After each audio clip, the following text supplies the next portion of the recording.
Très bien, merci à tous d'être venus pour cette table ronde, notamment sur les élections égyptiennes et l'état de et l'Égypte aujourd'hui.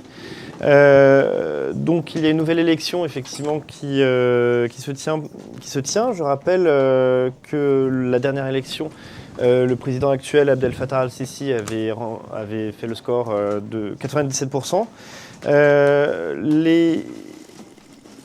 On va voir s'il battra son record cette fois-ci. Un certain nombre de candidats ont été écartés dans cette élection. Pour rappel, rapidement, Ahmed Shafik, l'ancien candidat à l'élection de 2012, qui est aujourd'hui en résidence surveillée. Les frères musulmans sont évidemment absents suite à la forte répression qu'ils ont connue depuis l'été 2013. Côté militaire, 2 officiers ont été écartés, dont l'ancien chef d'état-major Sami Hannan. Mohamed El-Sadat, le neveu d'Anwar El-Sadat, une figure des droits de l'homme en Égypte, a lui décidé de jeter l'éponge. Khaled Ali, une figure de la gauche, a déclaré forfait. Le président du WAFD, un parti historique égyptien, a vu sa candidature rejetée par son propre parti au profit de celle d'Abdel Fattah al-Sisi. Je ne mentionne pas l'excentrique Mortada Mansour, le président du club de Zamalek, qui a décidé de ne pas participer à l'aventure, et c'est peut-être dommage. Reste Mostafa Moussa, le président du parti RAD, le seul en liste, donc on lui souhaite bonne chance dans cette élection, ainsi qu'à Abdel Fattah al-Sisi. Cette élection nous permet surtout de faire le point sur l'Égypte aujourd'hui. Nous commencerons par Leslie Pikmal, donc docteur à Sciences Po, spécialiste des frères musulmans, aujourd'hui chargé du plaidoyer auprès du Cairo Institute for Human Rights auprès de l'Union européenne. Elle nous parlera donc de la situation au niveau démocratie, droits de l'homme, etc. Et donc, qu'est-ce qu'on peut espérer de cette élection, excusez-moi. Après ce cadrage, Marie Duboc, docteur en sociologie à l'EHESS et spécialiste des mouvements ouvriers, expliquera qu'il ne faut pas forcément confondre stabilité et glaciation. Et enfin, après ce cadrage, Youssef El Chazli, qui est récemment père d'une thèse assez dodue, et on le félicite, s'appuiera sur son travail sur le mouvement révolutionnaire à Alexandrie, et nous parlera des acteurs que sont devenus des acteurs de cette révolution, et aussi de l'ouvrage qu'il a dirigé et qui sort aux éditions du CEDEJ très prochainement, qui s'appelle Everyday Alexandria, Plural Experiences of a Mythologized City, Alexandrie au quotidien, expérience plurielle d'une ville idéalisée, mythologisée. Voilà. Merci encore d'être présent. Le temps des questions viendra après les interventions. Leslie, je t'en prie.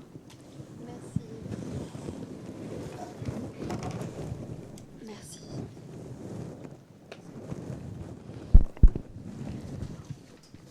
Bonsoir. Donc merci beaucoup à Ali Remo de nous recevoir ici ce soir.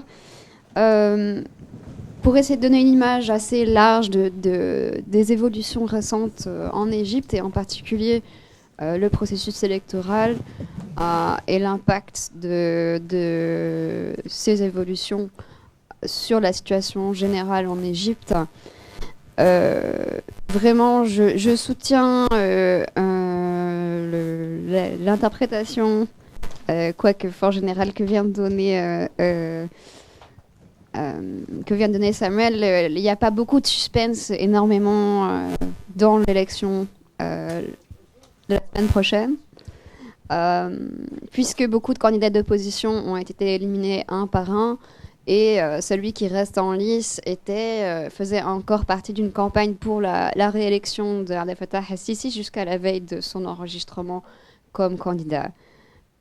Et son parti, le RAD, est aussi pro-gouvernement. Donc voilà, ça laisse assez peu de place au doute. Et ceci est vraiment d'autant plus inquiétant qu'avant le processus électoral, l'Égypte se trouvait déjà en pleine crise, non seulement des droits humains, mais aussi politique, sécuritaire et socio-économique. dans des conditions qui sont vraiment très difficiles pour les personnes les plus vulnérables et aussi pour les classes moyennes aujourd'hui. Déjà, avant le processus électoral, les citoyens égyptiens avaient peu de moyens, de possibilités de mobilisation pacifique, légale, pour exprimer des revendications, quelles qu'elles soient politiques, sociales ou autres.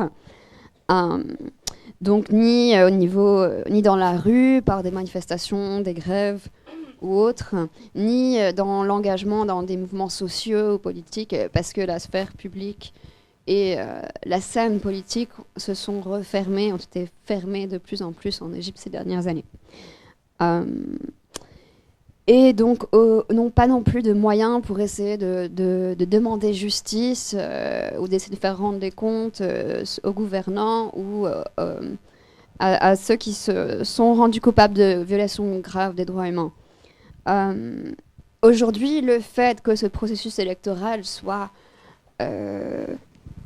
vraiment plus une non-élection qu'un véritable choix, ça signifie qu'on enlève en fait concrètement aux Égyptiens un autre moyen d'expression politique pacifique et on referme un peu, on tourne la page sur la soi-disant transition démocratique dans laquelle l'Égypte devait se trouver. Voilà. Je voudrais parler du contexte dans lequel se déroule ce processus électoral, parce que l'élimination des candidats, ou des présumés candidats d'opposition, c'est un réel problème, mais le contexte politique plus large, c'en est un autre, et qui était déjà clair avant les élections, avant le processus de candidature, et qui aujourd'hui est encore plus grave, notamment si on veut tenir une élection présidentielle qui soit réellement libre, qui soit concurrentielle, qui soit ce qu'on appelle en anglais a free and fair election. Il ne suffit pas en fait de tenir un vote, par exemple, sans fraude au niveau des urnes. Il ne suffit pas d'avoir plusieurs candidats en lice. Il faut aussi d'autres choses.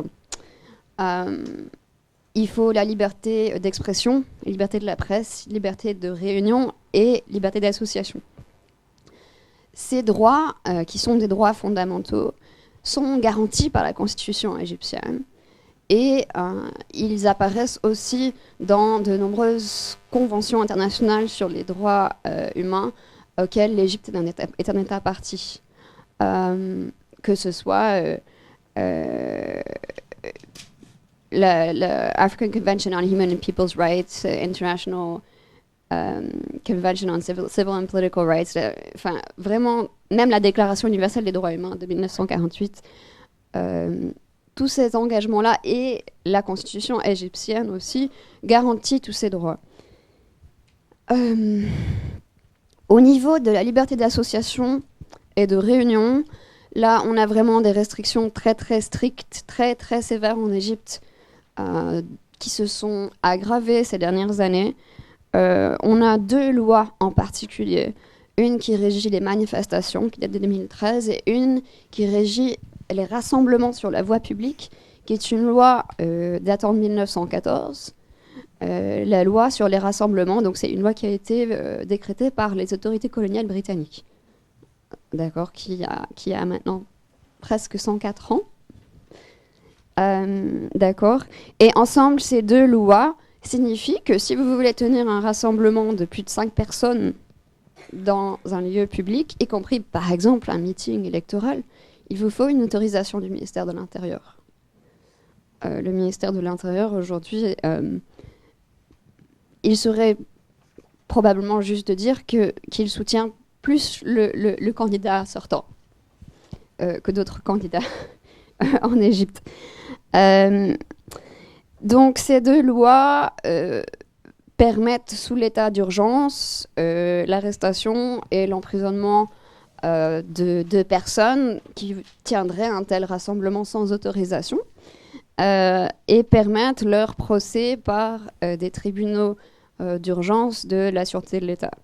Un tribunal de ce type, en première instance, rend un verdict et après, il n'y a pas d'appel ni de pourvoi en cassation. Le verdict en première instance est final. Donc ça a un effet dissuasif relativement important.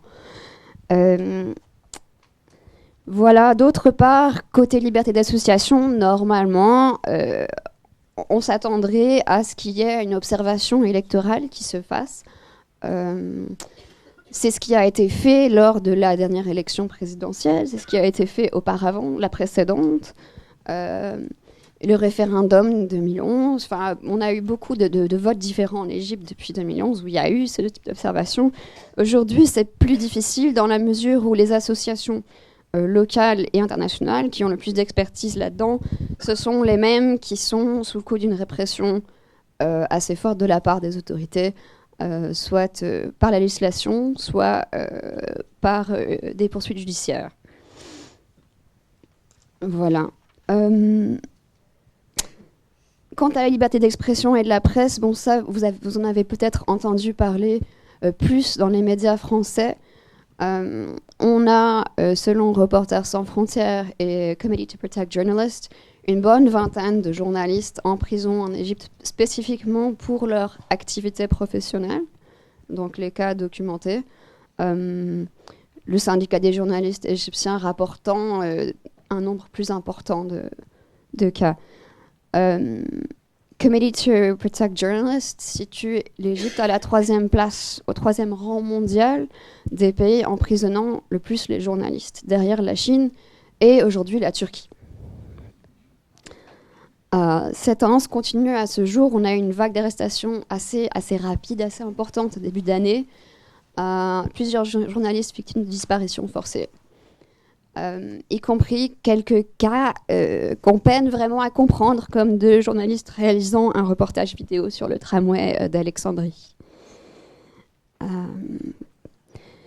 On a également, à ce jour, selon l'association égyptienne AFTI, Association for the Freedom of Thought and Expression, 497 sites web bloqués en Égypte, y compris celui de Reporters sans frontières, celui de Human Rights Watch, celui de différents médias de différentes orientations politiques ou indépendants, et aussi des sites de VPN, des sites apportant des informations ou des services pour protéger la sécurité et la confidentialité en ligne.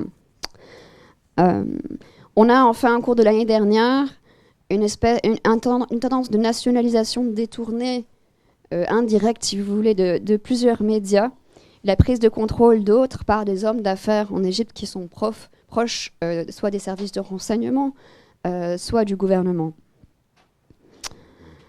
Voilà. Autre point important à souligner, c'est un manque d'autonomie du pouvoir judiciaire en Égypte qui a pu être instrumentalisé en vue de la réélection attendue du président Al-Sisi.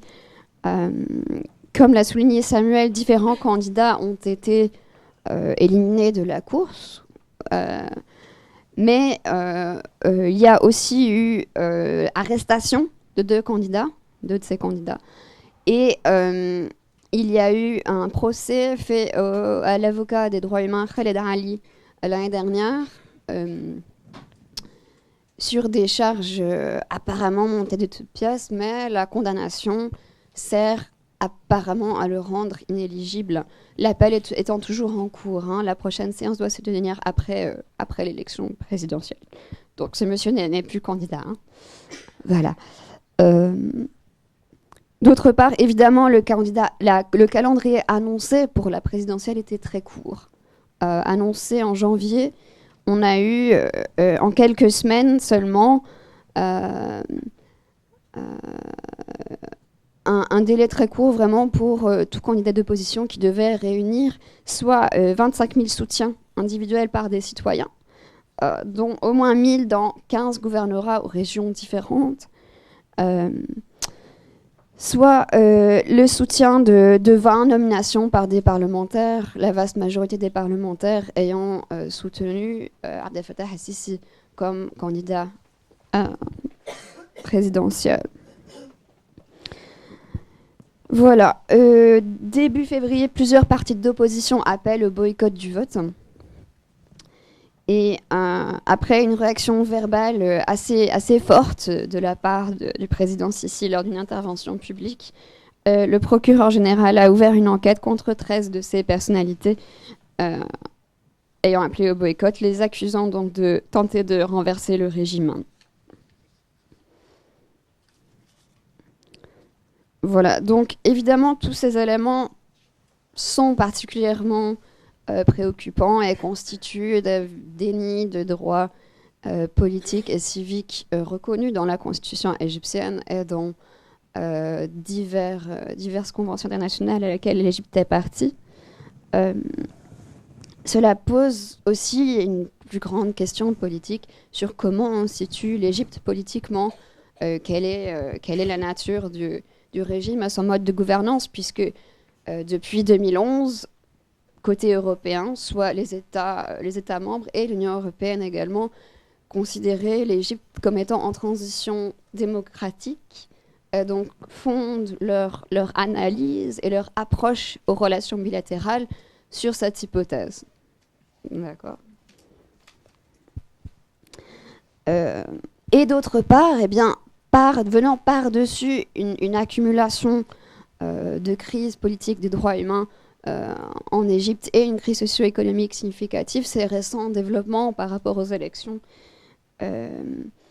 sont vraiment préoccupants comme élément aggravant l'instabilité du pays.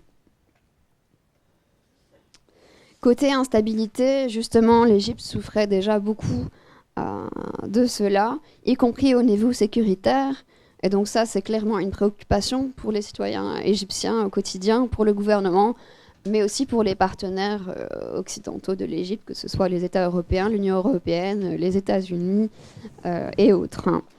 Le 25 juillet 2017, lors du Conseil d'association UE-Égypte, la position de l'Union européenne a inclus la phrase suivante: les arrestations arbitraires, la détention préventive très longue, les mauvaises conditions des prisons et la torture contribuent à alimenter la radicalisation et l'extrémisme violent. Ajoutant qu'une politique antiterroriste réussie devrait se fonder sur le plein respect des droits humains et obligations internationales. L'année dernière, les autorités françaises ont également fait écho à cette position, bien que très brièvement. En Égypte, malheureusement, au contraire, c'est une succession de mesures de répression de la dissidence pacifique, de verrouillage de l'espace public et de la sphère politique qui ont été déployées depuis 2013 au prétexte de la lutte antiterroriste. Ce qui interpelle, c'est que vraiment cette même approche a déjà échoué sur plus de 3 décennies à mettre fin au terrorisme ou à la montée de l'extrémisme violent dans le Sinaï, par exemple. Et en même temps, selon l'Institut de recherche suédois CIPRI, l'Égypte, en 2013-2017, s'est hissée au 3e rang mondial des achats d'armes, sans malheureusement pour autant améliorer sa sécurité, comme on voit aujourd'hui avec une aggravation du problème de violence et d'attaques terroristes dans le pays, dans le Sinaï, mais aussi dans d'autres régions. Voilà. Donc, notre analyse, c'est que vraiment les disparitions forcées, la torture, les exécutions extrajudiciaires, les sanctions collectives, les abus dans les lieux de détention, les déplacements forcés de la population civile ont facilité la survie et le développement de l'État islamique dans le Sinaï, en créant toujours plus de marginalisation dans la population civile, toujours plus de griefs contre l'État, et ce, sans que les personnes victimes de violations de leurs droits aient de recours réels pour obtenir justice. Donc cela alimente à l'échelle du pays un problème de radicalisation, d'instabilité qui s'étend au-delà de la péninsule du Sinaï. Évidemment, on observe en effet une continuation d'attaques et d'assassinats Et maintenant, depuis l'année 2017, de plus en plus d'attaques contre des populations civiles, avec plusieurs attaques contre des chrétiens dans des lieux de culte et également contre une mosquée soufie fin 2017, avec énormément de victimes civiles, donc développement très inquiétant. Voilà, donc alors que les relations franco-égyptiennes et les relations entre l'Union européenne et l'Égypte sont toujours publiquement cadrées dans la lutte antiterroriste, la relation de soutien à l'Égypte dans sa lutte contre le terrorisme, la recherche de la stabilité au niveau national et au niveau de la région du Moyen-Orient, cela pose un certain nombre de questions sur le bien fondé de cette approche. Et est-ce qu'il ne faudrait pas finalement ouvrir la discussion avec l'Égypte sur comment se fait la lutte antiterroriste et comment envisager d'autres politiques pour rechercher la stabilité dans le pays. Voilà. Merci pour ce cadrage. Nous passons maintenant à Marie Duboc, qui, donc, en tant que spécialiste des mouvements ouvriers, va nous présenter l'Égypte et les conditions économiques aujourd'hui dans lesquelles se trouve ce pays. Bonsoir. Donc pour parler des mobilisations ouvrières et de la question syndicale en Égypte, je voudrais d'abord commencer par faire un état de la contestation sociale depuis 2013 par rapport à la situation économique. Donc très brièvement, depuis le coup d'État de juillet 2013 qui a porté au pouvoir le général Sissi, on voit bien que le régime, comme nous l'a expliqué Leslie, se concentre sur le retour à la stabilité et à la sécurité au nom de la lutte contre le terrorisme. Mais on voit aussi un retour, en tout cas un discours qui se légitime par rapport au retour à la stabilité économique. Et on voit que c'est repris, en tout cas que l'Égypte est reconnue, en tout cas le régime actuel est reconnu à l'échelle internationale comme un régime qui est une force de stabilisation économique. On le voit bien avec le prêt qui a été accordé en novembre dernier par le Fonds monétaire international. Donc ça va vraiment dans ce sens de stabilisation économique, en tout cas une reconnaissance en tant que telle. Alors si on regarde la réalité sociale pour les Égyptiens, comme vous l'avez sûrement peut-être entendu dans les médias, il y a une détérioration très forte liée à l'inflation, qui est galopante, jusqu'à 23% l'année dernière, qui est liée à un certain nombre de phénomènes, l'introduction de la taxe sur la valeur ajoutée, l'augmentation des droits de douane et la réforme des subventions sur l'énergie, qui s'est traduite en juillet 2014 par une augmentation des prix de 78% pour les consommateurs, y compris pour les ménages les plus pauvres. Donc c'est important de prendre ça en compte, que c'est pas juste les tranches ou le secteur industriel qui est affecté par cette augmentation, mais bien les ménages aussi et les plus pauvres. Et il y a une nouvelle vague d'augmentation des prix de l'énergie fin 2016. Donc on voit bien que c'est une politique qui a été mise en œuvre au cours de ces dernières années et qui d'ailleurs va dans le sens des conditions d'octroi du prêt par le FMI. Je ne reviens pas sur la situation aussi économique fortement ébranlée par le secteur du tourisme lié à la situation politique, secteur du tourisme qui constitue une des sources de revenus importantes pour l'Égypte. Donc ça, c'est un aspect, donc cette idée de stabilisation économique. Mais on voit aussi une volonté très claire depuis 2013 de mettre fin à la contestation sociale. Donc ça n'a rien de nouveau, hein, les prédécesseurs allaient aussi dans ce sens. Mais c'est beaucoup plus marqué, sachant, il faut rappeler, que le coup de juillet 2013 se justifie comme aussi la nécessité pour l'armée d'intervenir pour mettre fin au chaos et à la mobilisation, au chaos engendré par le régime de Morsi, lié à ces vagues de mobilisation et de contestation. Donc on a vu ça aussi avec un gonflement des chiffres par rapport aux mobilisations de fin juin et juillet 2013. Donc pour justifier le coup et dire voilà, on veut retourner à une paix sociale et mettre fin à ce chaos qui existe dans la rue. Et donc ça se traduit aussi par donc mettre fin à la contestation sociale, revendication salariale. Hein. C'est par exemple, on peut citer la ministre du Travail à l'époque, en mars 2014, Nahed Al-Rashri, qui, après sa nomination, annonçait donc le retour à la production, la fin de la contestation sociale et ouvrière. Et donc ça se manifeste par une répression très forte, donc répression sanglante qu'on a vue contre les frères musulmans ou les soutiens, ou en tout cas les gens considérés comme soutiens des frères musulmans, mais qui s'étend à beaucoup d'autres secteurs.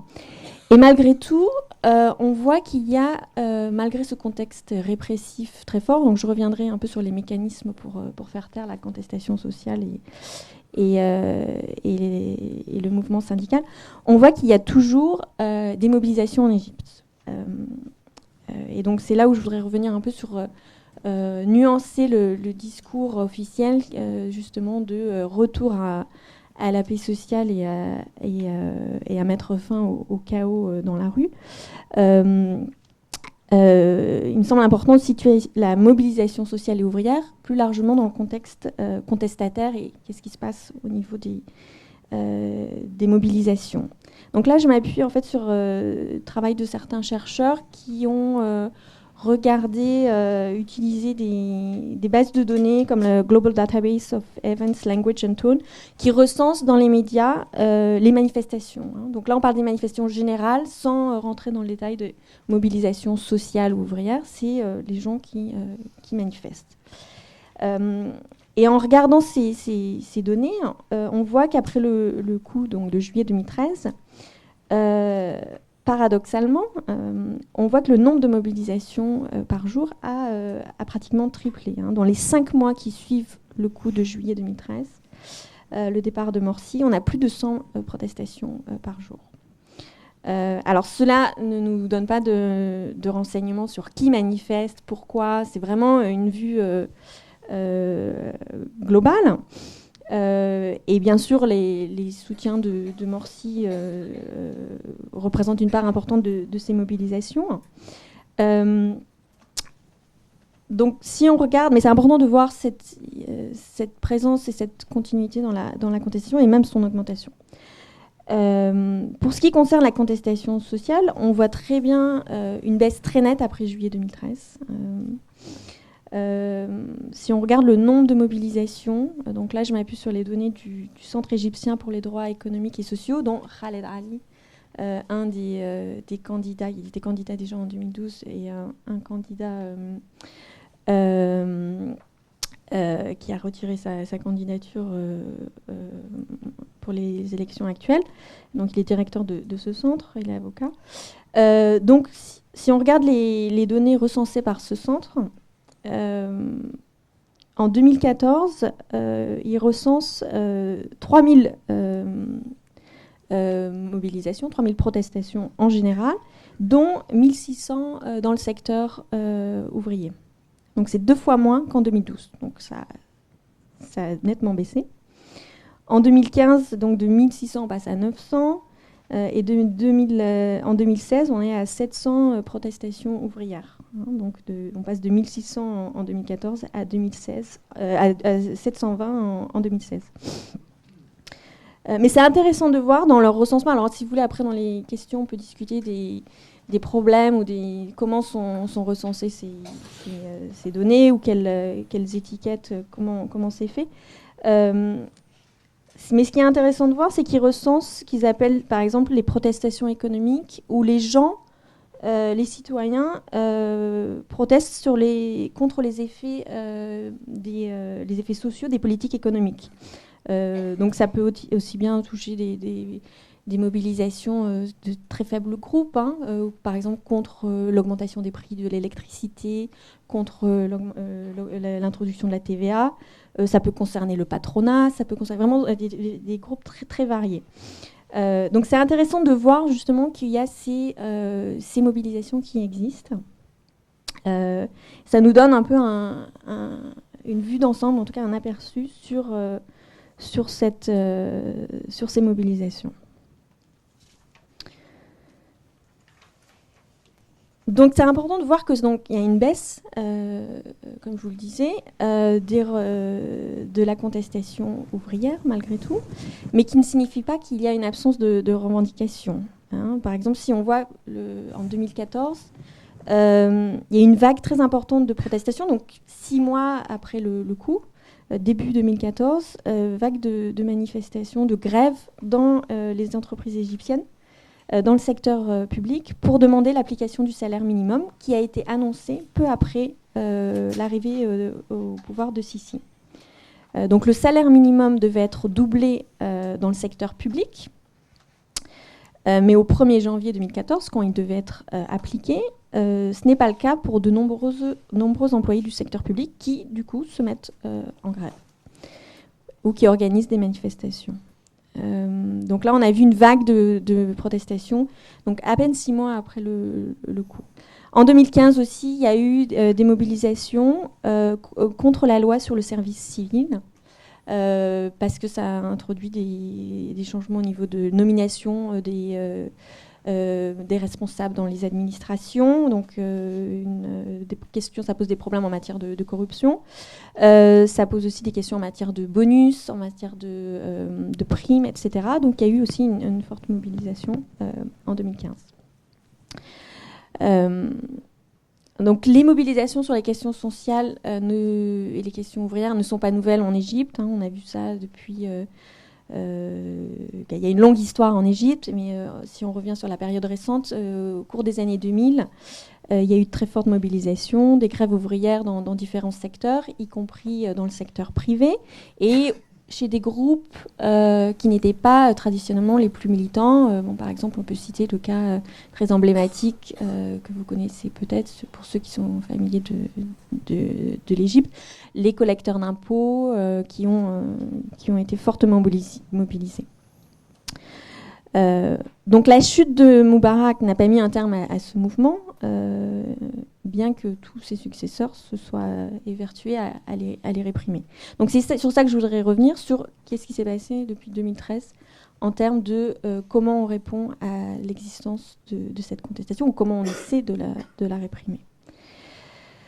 Alors, il y a bien sûr l'arsenal législatif. Leslie a parlé des entraves à la liberté de rassemblement avec la loi de novembre 2013, donc qui criminalise, qui rend très difficile tout rassemblement et toute manifestation, et puis qui les criminalise.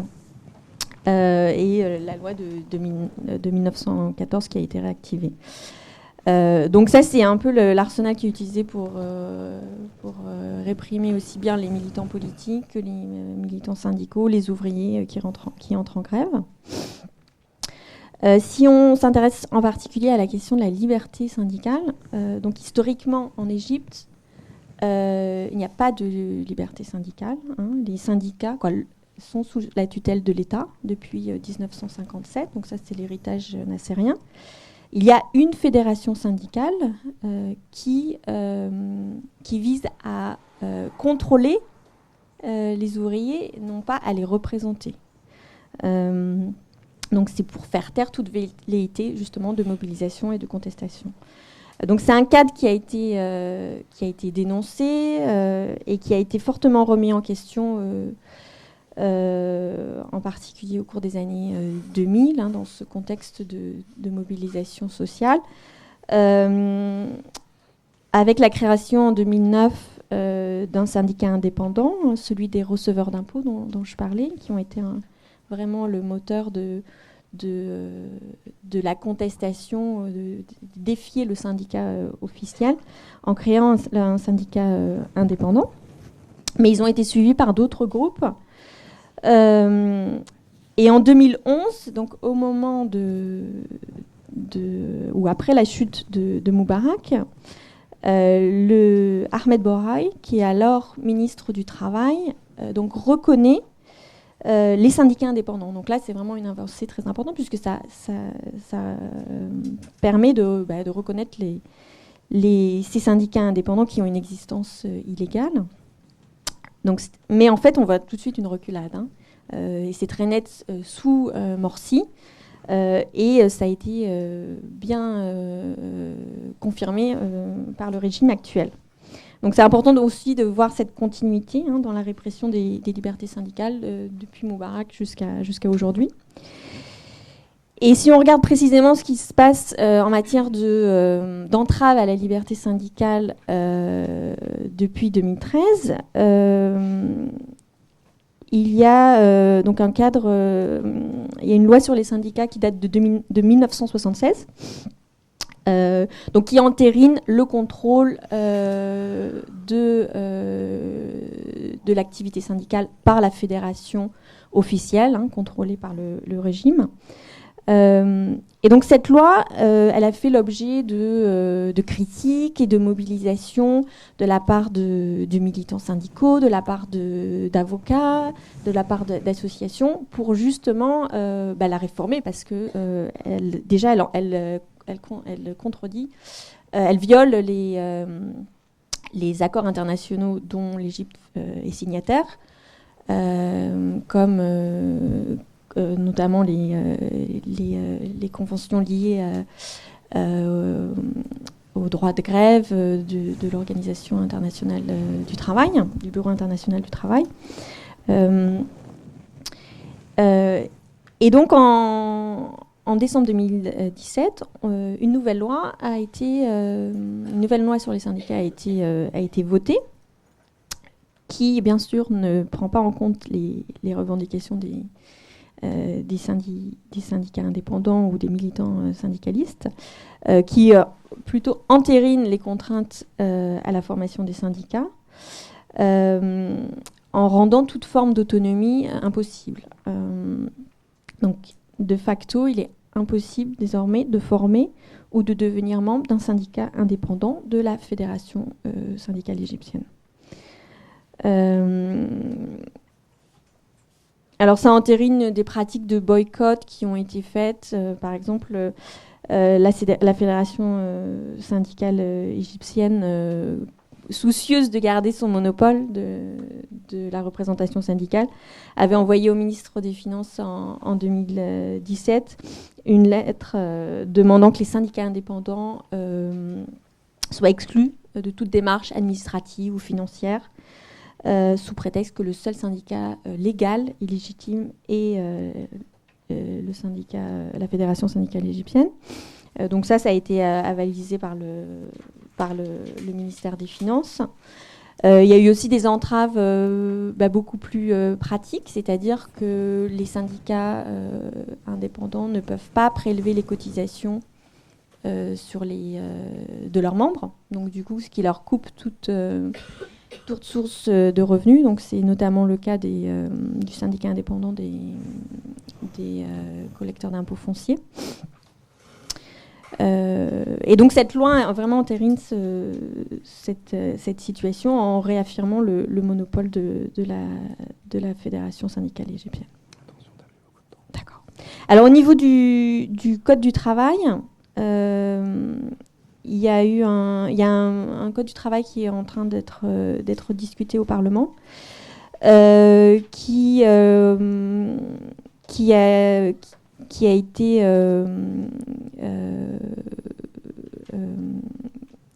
pas contesté, mais en tout cas, le Conseil d'État a souligné qu'il posait des grosses entraves au droit de grève.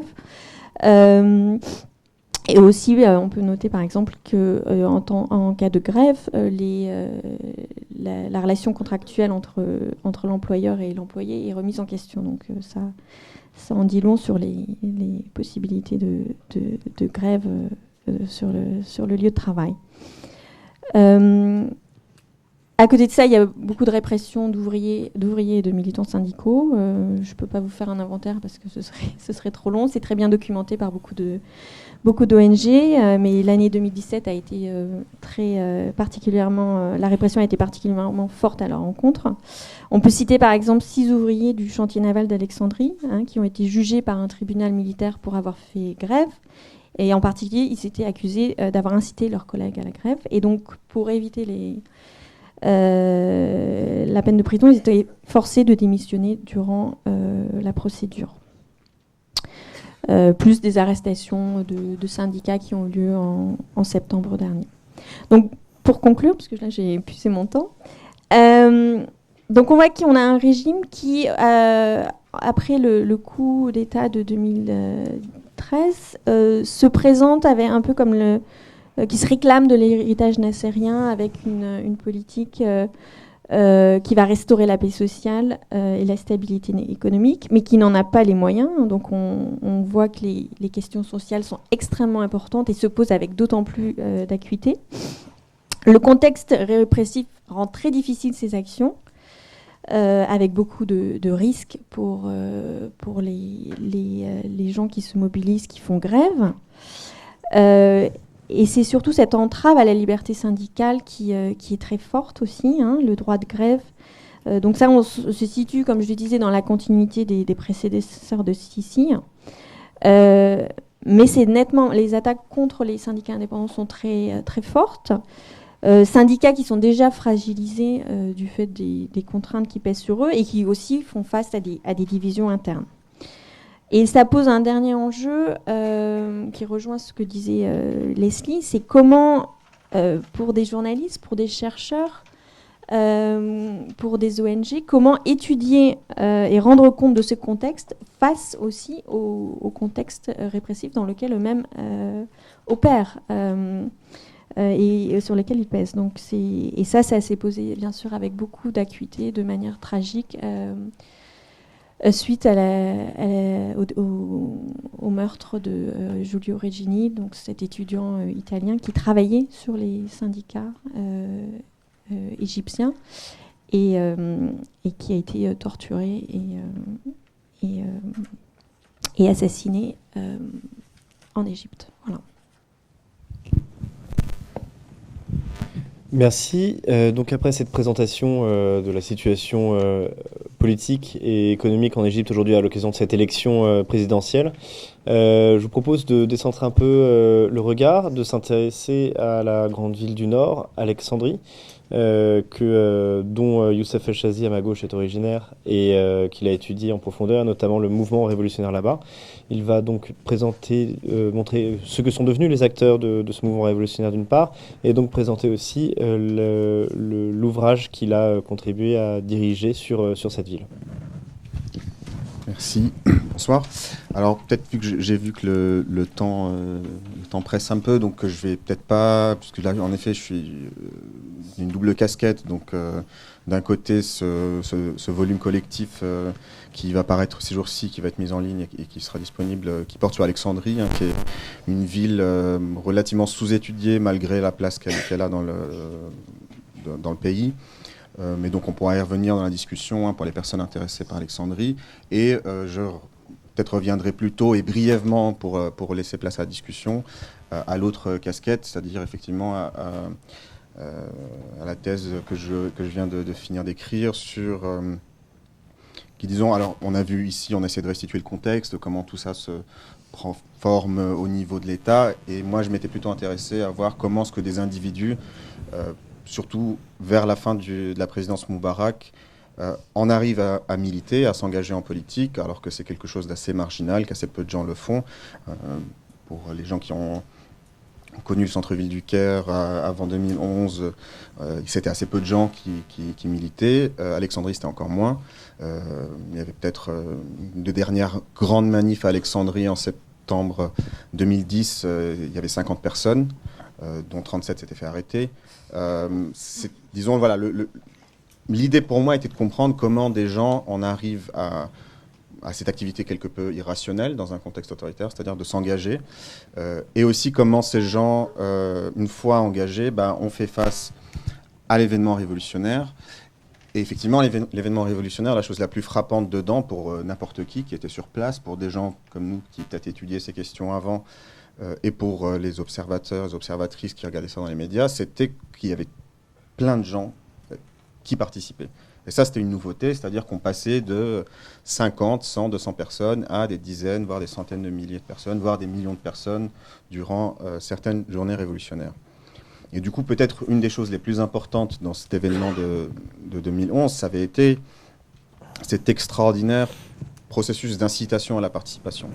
Ça veut dire que pour beaucoup de gens qui n'avaient jamais pensé à participer, qui s'y intéressaient pas, qui trouvaient leurs intérêts ailleurs, l'événement de 2011 est un événement qui pousse surtout les gens, qui leur suggère que la participation politique est quelque chose d'intéressant, d'utile, voire même d'agréable dans certains cas, et que surtout, elle peut mener à des choses. Et ça, c'est quelque chose de très important à comprendre dans le contexte du début de l'année 2011, c'est qu'on passe à une situation où on se dit, participer politiquement, ça donne des résultats. C'est quelque chose qui n'était pas si évident que ça. C'est peut-être évident maintenant d'y penser, mais ça ne l'est pas en 2011.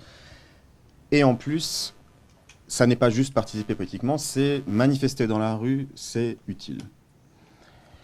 Donc ce processus a fait que beaucoup de gens se retrouvaient à participer, des centaines de milliers. Et c'est vrai que la question qu'on se pose toujours aujourd'hui, c'est ils sont où ? Où est-ce qu'ils sont passés ? Où sont toutes ces personnes qui ont participé à un moment donné et qui ne le sont plus ? Parce qu'effectivement, il y a, ça a été souligné, la répression, mais la répression n'épuise pas aussi l'explication du phénomène, puisque comme souvent, on va fêter l'anniversaire de mai 68 très prochainement, et il y a plein d'ouvrages qui portent sur les conséquences biographiques de l'engagement et comment les gens s'engagent et sont amenés à se désengager aussi. Et effectivement, ce qui s'est passé, c'est, dans le cas égyptien, après une phase intense de sa participation, après une phase intense où les gens croient à l'imminence du deuxième grand soir ou à l'imminence du changement, eh bien, peu à peu, il y a eu plusieurs déconvenues, il y a eu des échecs, et ces échecs sont à comprendre aussi, avant tout, au niveau individuel. C'est-à-dire l'expérience d'engagement militant est une expérience où on investit son corps, on investit son temps, on investit ses ressources. Et effectivement, tout d'abord, la répression a peu à peu élevé les coûts de cette participation, c'est-à-dire que c'est devenu plus coûteux de participer. Mais aussi, je pense à la thèse d'un ami à laquelle j'étais allé assister il y a quelques années sur la jeunesse saoudienne, et qu'un membre du jury lui avait dit la chose principale à laquelle on pense, c'est que les jeunes, après quelques années, ils sont plus jeunes. Il y a aussi tout simplement une avancée dans le cycle de vie. Et l'avancée dans le cycle de vie veut dire beaucoup de choses. Ça veut dire aussi un recentrement sur des nouvelles priorités. Avec les échecs, ce qui est vu comme des échecs dans certaines sphères de vie, ça va vous pousser à investir d'autres sphères de vie. Et par exemple, ça a été très intéressant de voir comment beaucoup de gens que j'avais suivis, avec qui j'avais partagé du temps, qui s'étaient engagés, vont peu à peu se désinvestir, mais réinvestir, si vous voulez, leurs énergies dans d'autres sphères de leur vie. Ça peut être la sphère privée, énormément de mariages, d'enfants, mais aussi de réinvestir, de réenchanter pour beaucoup leur rapport au travail. Ça a été quelque chose de très marquant, c'est-à-dire de voir comment tel médecin, tel ingénieur qui va s'engager dans le mouvement révolutionnaire à un moment donné, va surtout, comme produit, repenser son rapport à son travail, repenser son engagement en tant que médecin, repenser son engagement en tant qu'ingénieur, et ainsi de suite. Des bifurcations professionnelles, c'est-à-dire des gens qui quittent ce qu'ils avaient fait pendant 5, 10 ans et puis se retrouvent à travailler dans d'autres sphères parce qu'ils ont été des gens qui deviennent artistes, d'autres... alors, beaucoup de gens qui se sont mis à faire des sciences sociales, à faire des masters et des thèses.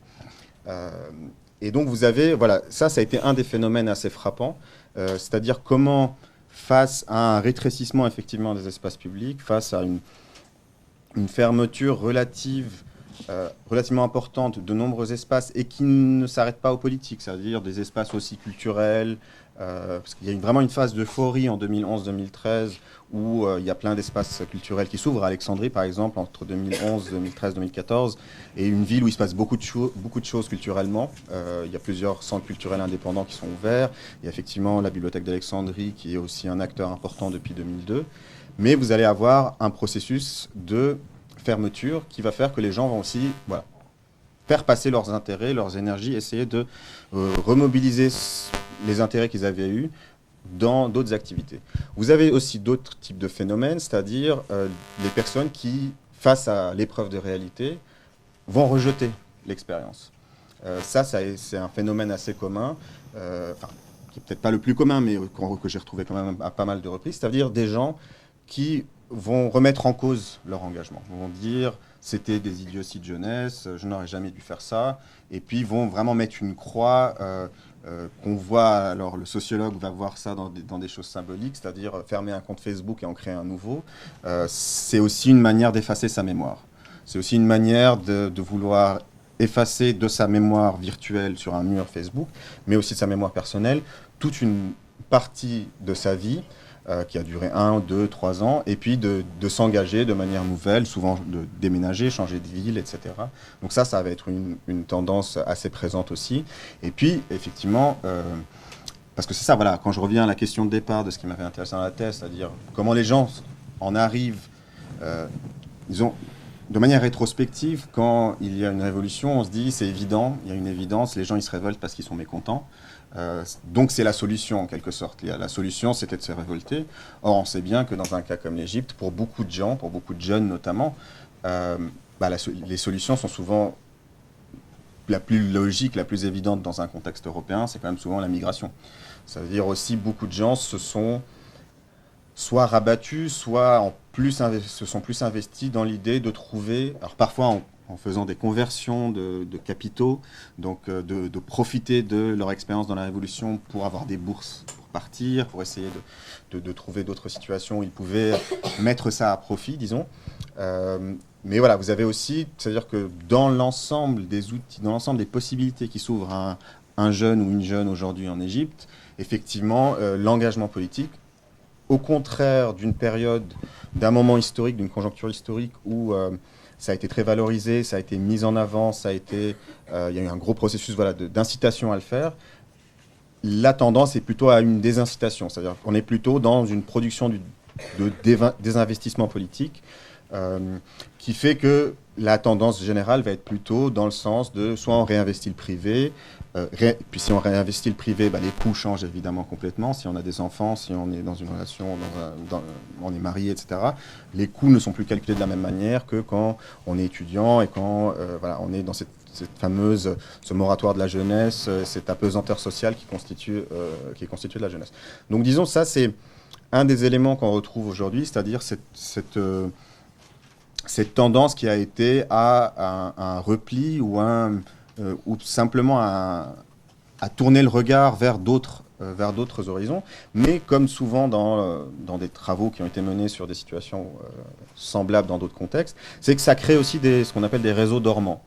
Ça veut dire on a pu voir à certains moments, au moment de l'affaire de l'île de Tiran et Sanafir, dont peut-être vous avez entendu parler, les questions de rétrocession de deux îles à l'Arabie Saoudite, un autre moment, effectivement, autour de la campagne de Khaled Ali, c'est-à-dire comment des gens, même s'ils ont disparu, ils ne sont plus visibles en quelque sorte, ils sont engagés dans d'autres questions, vont pouvoir se remobiliser à un certain moment, d'une certaine manière, et investir, avoir des options, être proche d'options plus, disons, progressistes, démocratiques, etc.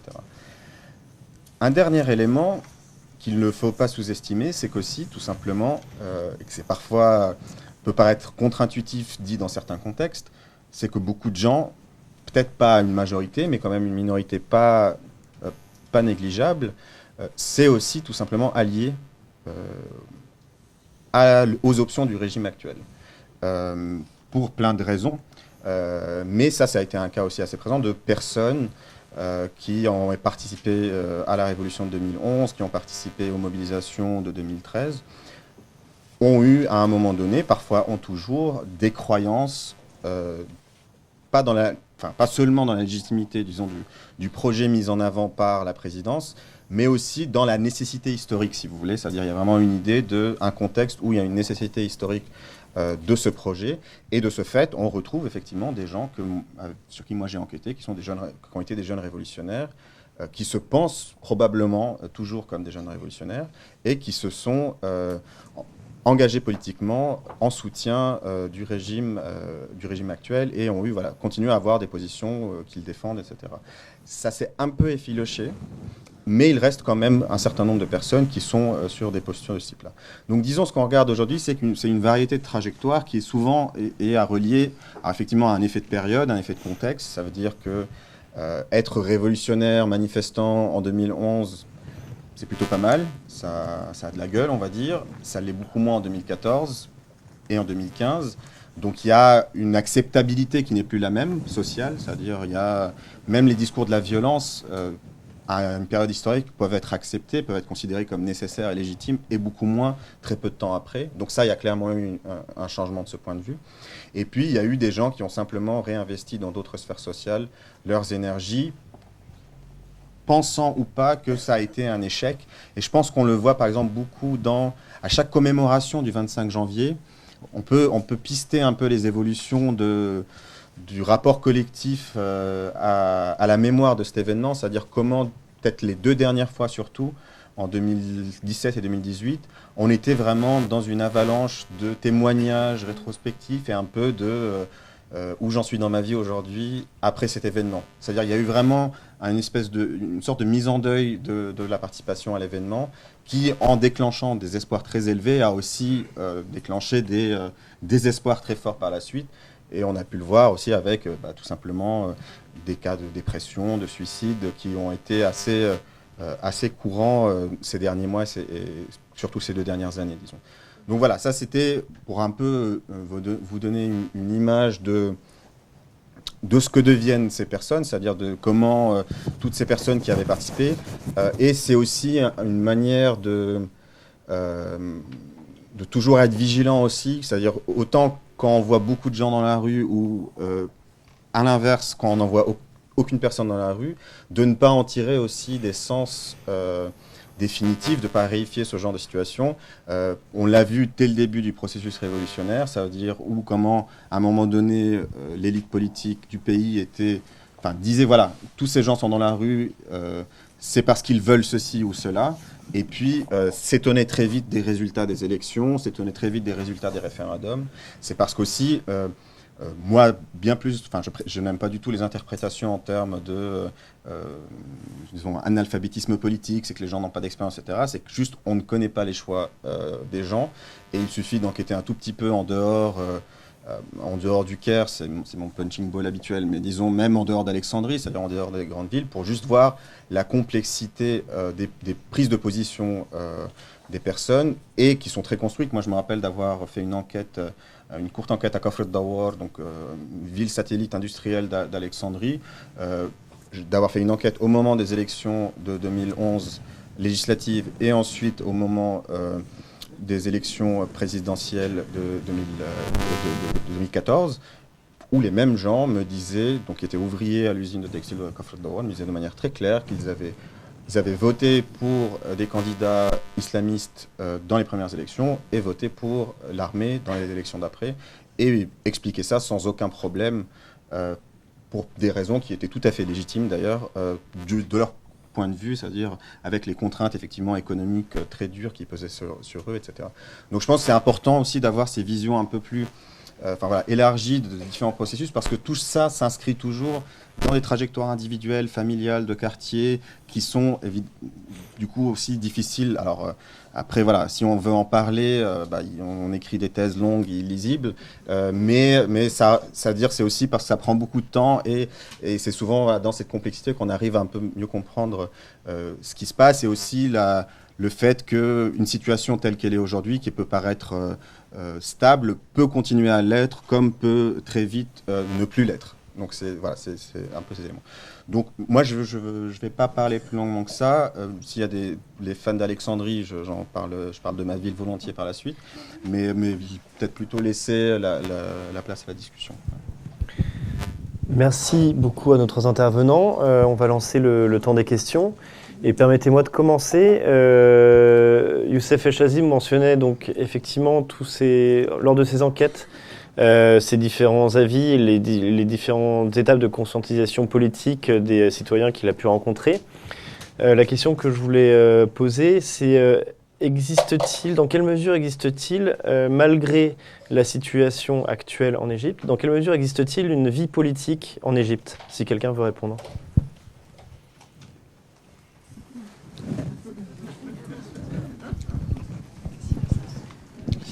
Encore alors bon, j'ai pas envie de faire mon politiste à longueur de journée, mais ça dépend de ce qu'on définit par politique.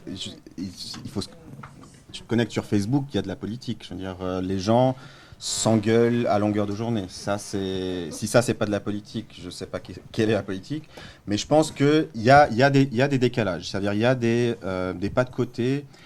Par exemple, je pense qu'un des éléments les plus intéressants auxquels on fait face, alors effectivement, il y a peut-être une glaciation de certains espaces, il y a une fermeture de beaucoup d'espaces, c'est devenu assez compliqué de tenir des discussions publiques aussi ouvertes que ça pouvait l'être à un moment donné, mais elles restent très ouvertes sur Facebook par exemple ou sur certains réseaux sociaux.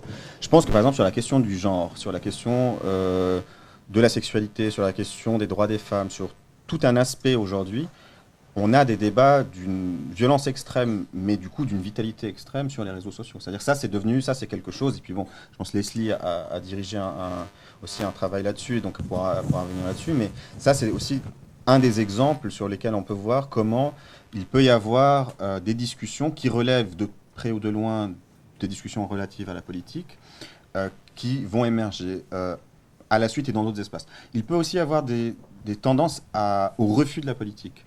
Par exemple, ça, c'est une des choses sur lesquelles je travaille, c'est sur les milieux artistiques et culturels aussi en Égypte. Et le corollaire de la professionnalisation des espaces culturels, il y a Bourdieu déjà, je veux dire, j'invente rien ici, c'est aussi par la professionnalisation, par l'émergence d'une critique indépendante et par l'exclusion de tout ce qui est en dehors de l'art, par exemple, pour juger l'art. Donc, autant en 2011, faire une chanson politique, c'est très bien. Autant en 2018, on se fait assassiner. Si on fait une chanson qui est constituée de 4 accords de base avec juste quelques paroles qui disent ça c'est bien, ça c'est pas bien, on se fait dégommer complètement. Parce qu'on est dans il y a des revues spécifiques, etc. Donc ça va être pas un refus de la politique, on va professionnaliser certains autres espaces sociaux. Donc il y a les deux tendances. On va retrouver des espaces, c'est-à-dire les gens parlent, les gens s'engueulent, les gens sont dans des relations conflictuelles, ce qui est du politique pour moi, mais ça va peut-être pas être nécessairement la politique au sens strict, c'est-à-dire les élections, etc. Et ça peut aussi l'être, c'est-à-dire voilà, moi Facebook c'est quotidiennement des discussions, des centaines, des milliers de discussions autour de l'actualité. Donc voilà, je pense malgré tout, il y en a toujours de la politique, quoi. Vous vouliez réagir ? Je dirais oui, ce qu'a un petit peu mentionné Youssef, c'est qu'effectivement, à la faveur du mouvement révolutionnaire et d'autres mobilisations, effectivement, il y a des tabous qui ont été brisés vraiment sur le discours public sur la violence sexuelle et dans son spectre le plus large, allant du harcèlement verbal jusqu'à l'agression physique dans l'espace public. Ce tabou a été brisé et il a permis des avancées au moins sur la prise de conscience, je dirais, dans certains secteurs de la population, de l'existence de certains types de problèmes, en quoi ils consistent, et du fait qu'il faudrait y réagir. Évidemment, c'est toujours difficile de mesurer avec des statistiques cette prise de conscience. Je dirais aussi, dans un autre domaine qu'on peut citer, c'est les minorités sexuelles. Et donc là, on a vu en 2011, 2012 jusqu'en 2013 quand même un peu plus d'expression de la part des personnes LGBT en Égypte. D'expression de présence, d'identité, enfin Mais vraiment, on a eu quand même un retour de manivelle pour ces personnes-là. Petit à petit, depuis 2013, à petit feu, et très très fortement dans la seconde moitié de l'année 2017.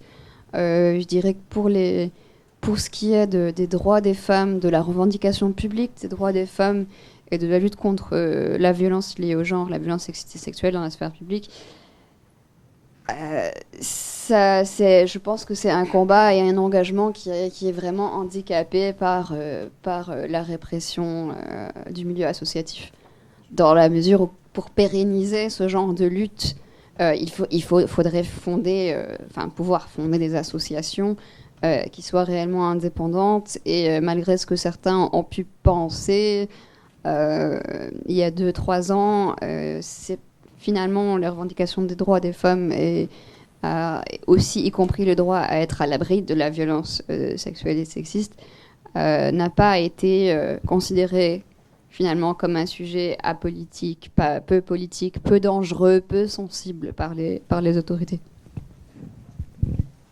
Oui, je pense que c'est très important, comme l'évoquait Youssef, de ne pas avoir une vision étroite de ce qu'on définit comme politique. Et pour ce qui concerne la contestation sociale et ouvrière en particulier, c'est très marqué. J'évoquais en janvier-février 2014 ces mobilisations par rapport à l'application ou la non-application du salaire minimum.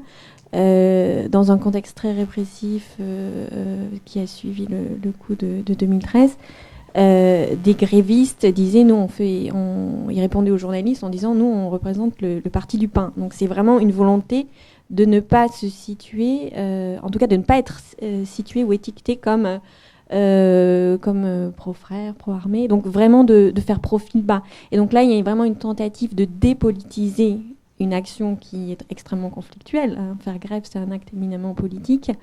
De le dépolitiser. Et ça, c'est une tendance qu'on voit déjà sous Moubarak, cette idée de, nous, on n'a rien à voir avec la politique. C'est ce rejet très similaire au milieu artistique, pour des raisons tout à fait différentes. Mais c'est cette idée de dire, nous, on ne fait pas de la politique. Même si on demande, on définit notre syndicat, on demande des augmentations, ou en tout cas l'application de conventions salariales, etc. C'est cette posture qui consiste à rejeter le politique. Et donc là, c'est très intéressant de voir justement ce rejet qui en fait s'inscrit éminemment dans un acte politique. Et là, le politique se fait par d'autres moyens. C'est justement dans les relations conflictuelles au travail, dans la famille, comment ça se reproduit dans différentes sphères et des différentes formes de sociabilité où c'est justement se manifestent les prises de position politiques au sens large. Merci. On va prendre une question. Monsieur.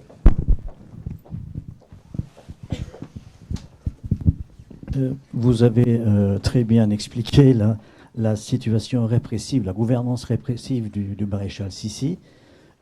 Ma question, je vais d'abord partir de l'année 2011, fin 2011, les élections législatives 2011 et puis présidentielles mi-2012.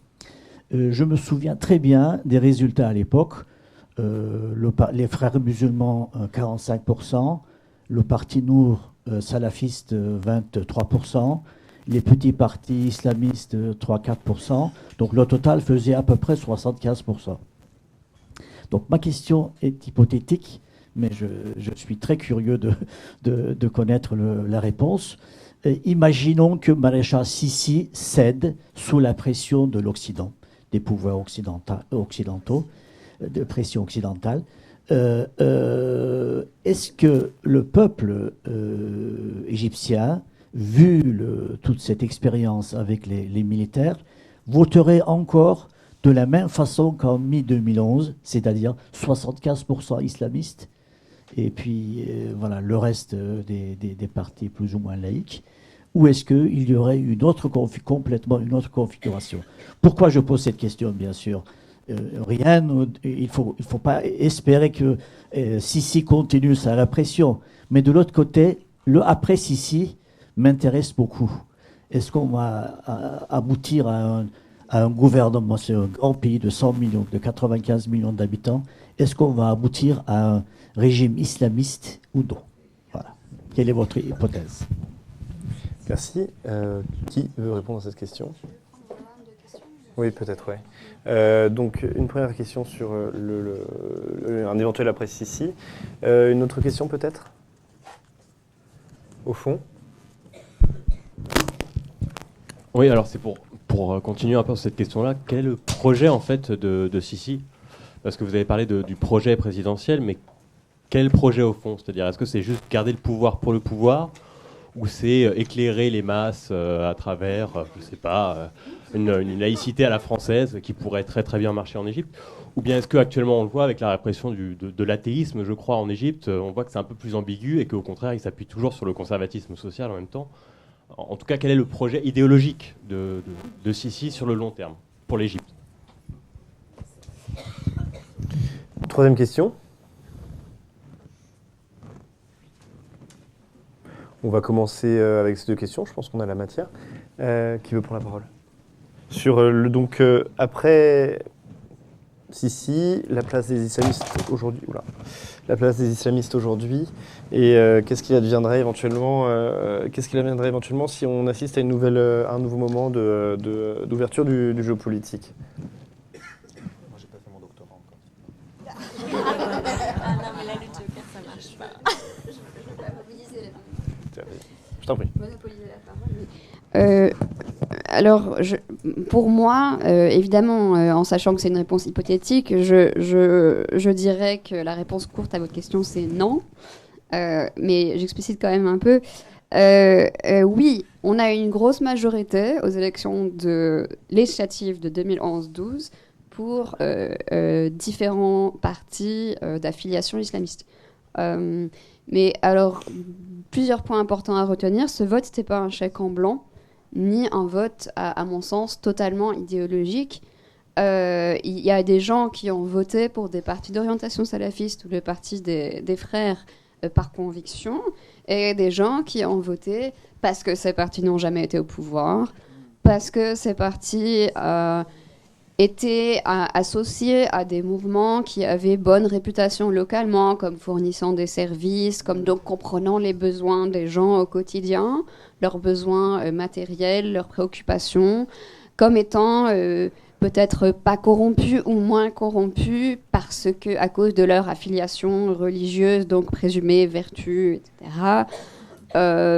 Et puis aussi parfois parce qu'ils étaient perçus comme l'opposition par excellence, parce que les frères au moins avaient longtemps été le principal groupement d'opposition au niveau législatif en Égypte, donc un peu dans l'optique essayons les autres, quoi. Essayons une alternative.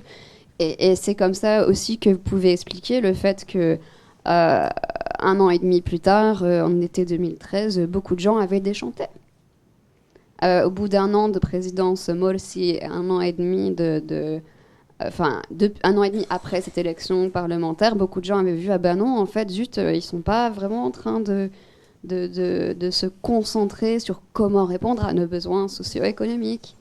Et donc, la partie du vote 2011-2012 qui était dans cette logique-là, il a changé tout simplement. C'est pas que 75% des électeurs égyptiens étaient islamistes par conviction en décembre 2011 et sont devenus pro-militaristes. On fait un demi-tour comme ça en 2013. C'est que ils ont aussi voté avec un certain calcul politique en tête. Et je dirais pour les mouvements salafistes non frères, je dirais qu'une partie de ce secteur-là a été assez fortement décrédibilisée dans l'opinion publique par association à un certain soutien à la présidence Morsi. Ok, pas tous, mais assez fortement. Voilà. Je suis interpellée par la formulation de votre question. Imaginons que Sisi cède sous la pression occidentale. Donc ça, ce serait peut-être... dans un second temps, à moi de vous demander comment vous analysez cette pression occidentale. Voilà. Merci. En ayant été basé en Égypte quelque temps, il est vrai que j'étais tombé sur sur de nombreux électeurs qui disaient voilà, on a l'ouverture d'un jeu démocratique. Essayons les frères musulmans, voyons ce qu'ils donnent. S'ils sont mauvais, on votera pour quelqu'un d'autre aux élections d'après, tout simplement. Deuxième question, quel est le projet Sisi ?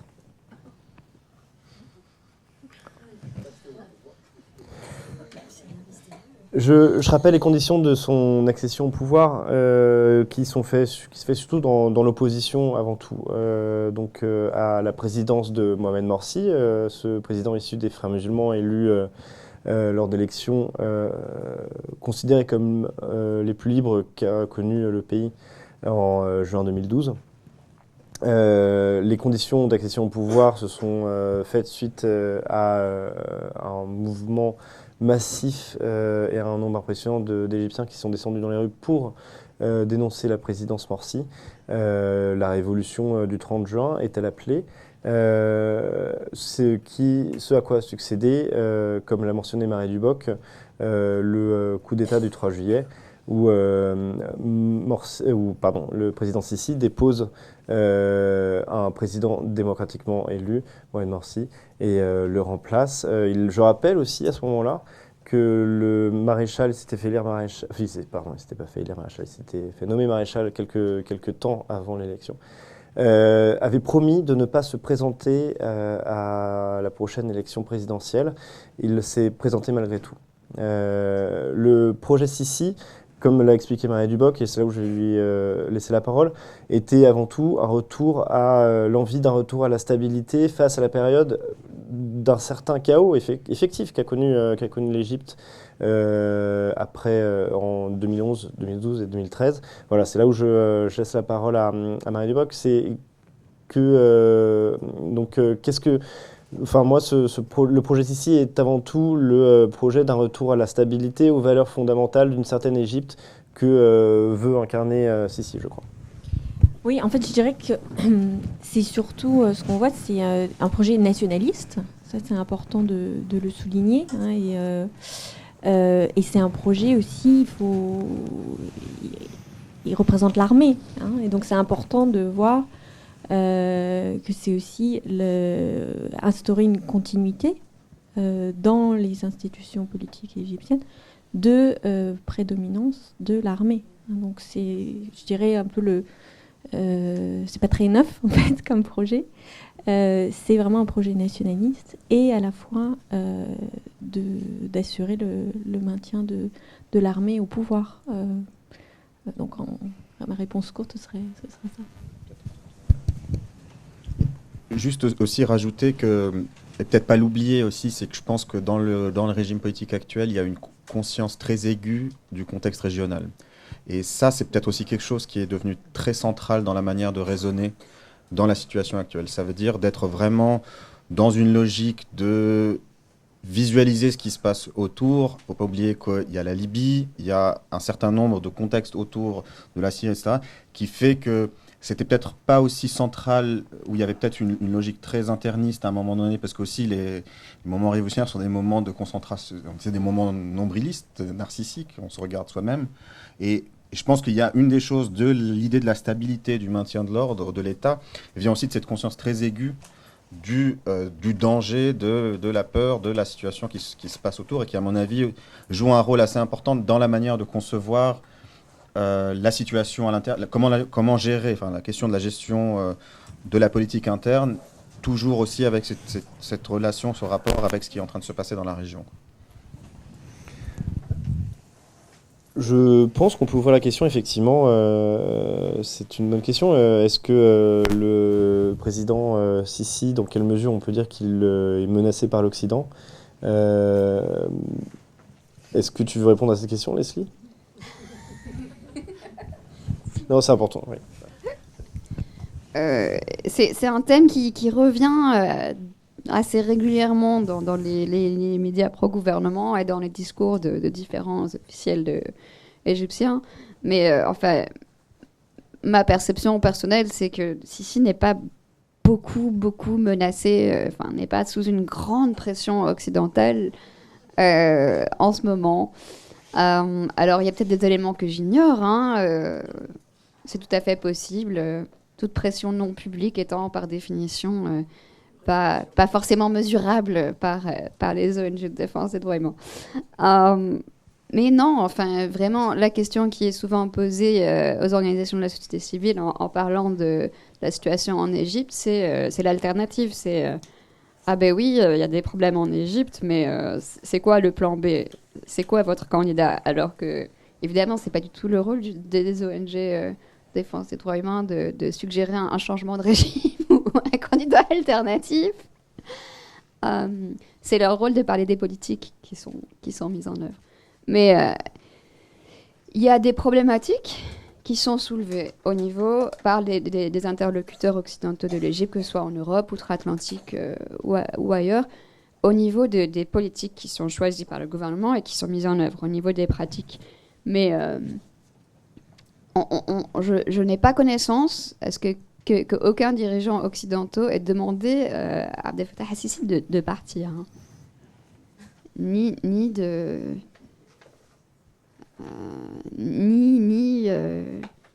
vraiment par exemple, de ne pas se représenter en 2018 ou... Si vous avez eu vent de telles choses, je serais très très intéressée d'en entendre parler. Merci, on va prendre encore quelques questions. Là-bas. Oui, bonsoir. Toujours sur les mêmes sujets. D'abord, je ne vois vraiment pas... il faut une imagination féroce pour voir des pressions occidentales contre Sisi. Le jour, Hubert Védrine, qui représente vraiment le summum de la stratégie politique extérieure de la France, disait qu'il faut soutenir Sisi comme meilleur rempart contre les islamistes, ce qui est une absurdité. Mais je veux dire, on part aussi du principe que le coup d'État avait pour but de sauver l'Égypte des islamistes. Mais comme par hasard, il s'est produit peu de temps après que les Tunisiens aient sorti les islamistes par les voies électorales. Et est-ce que c'était pas le but, c'était pas d'empêcher le peuple égyptien de sortir les islamistes par les mêmes élections avec lesquelles ils les avaient portés au pouvoir? Parce qu'aucun régime, aucune des dictatures dans le monde arabe, je dirais républicaine ou monarchiste, ne peut se passer des islamistes. Parce qu'il leur faut les islamistes pour dire c'est nous ou les islamistes. Donc il faut peut-être sortir de ce truc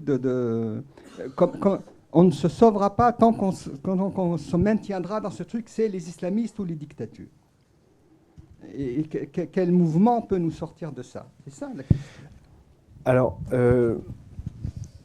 je vais rebondir sur votre remarque et on prendra une question après. Je propose aussi de sortir en fait de ces dialectiques militaires et islamistes pour l'Égypte et de questionner la place des mouvements de gauche. Par exemple, je rappelle que le troisième homme de l'élection présidentielle égyptienne de 2012 était Sabahi, qui était un Nassérien.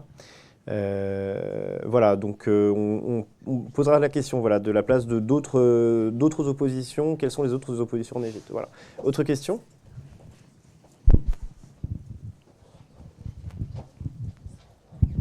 Merci. C'est une question un peu dans la continuité de la vôtre, c'est-à-dire comment expliquer l'absence de concurrents sérieux face à Sisi aujourd'hui?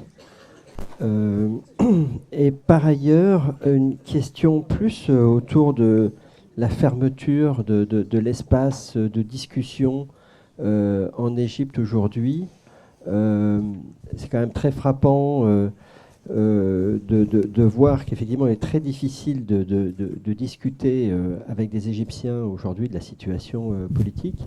Alors apparemment sur Facebook c'est davantage... mais du coup, comment est-ce qu'il faudra analyser le scrutin une fois qu'il se sera produit et qu'on aura, j'imagine, un score très large en faveur de Sisi? Alors, donc, je reprends. Qui veut répondre à la question de qui existe-t-il en Égypte en dehors d'un mouvement, disons, militaro-nationaliste et islamiste? Je vais aller...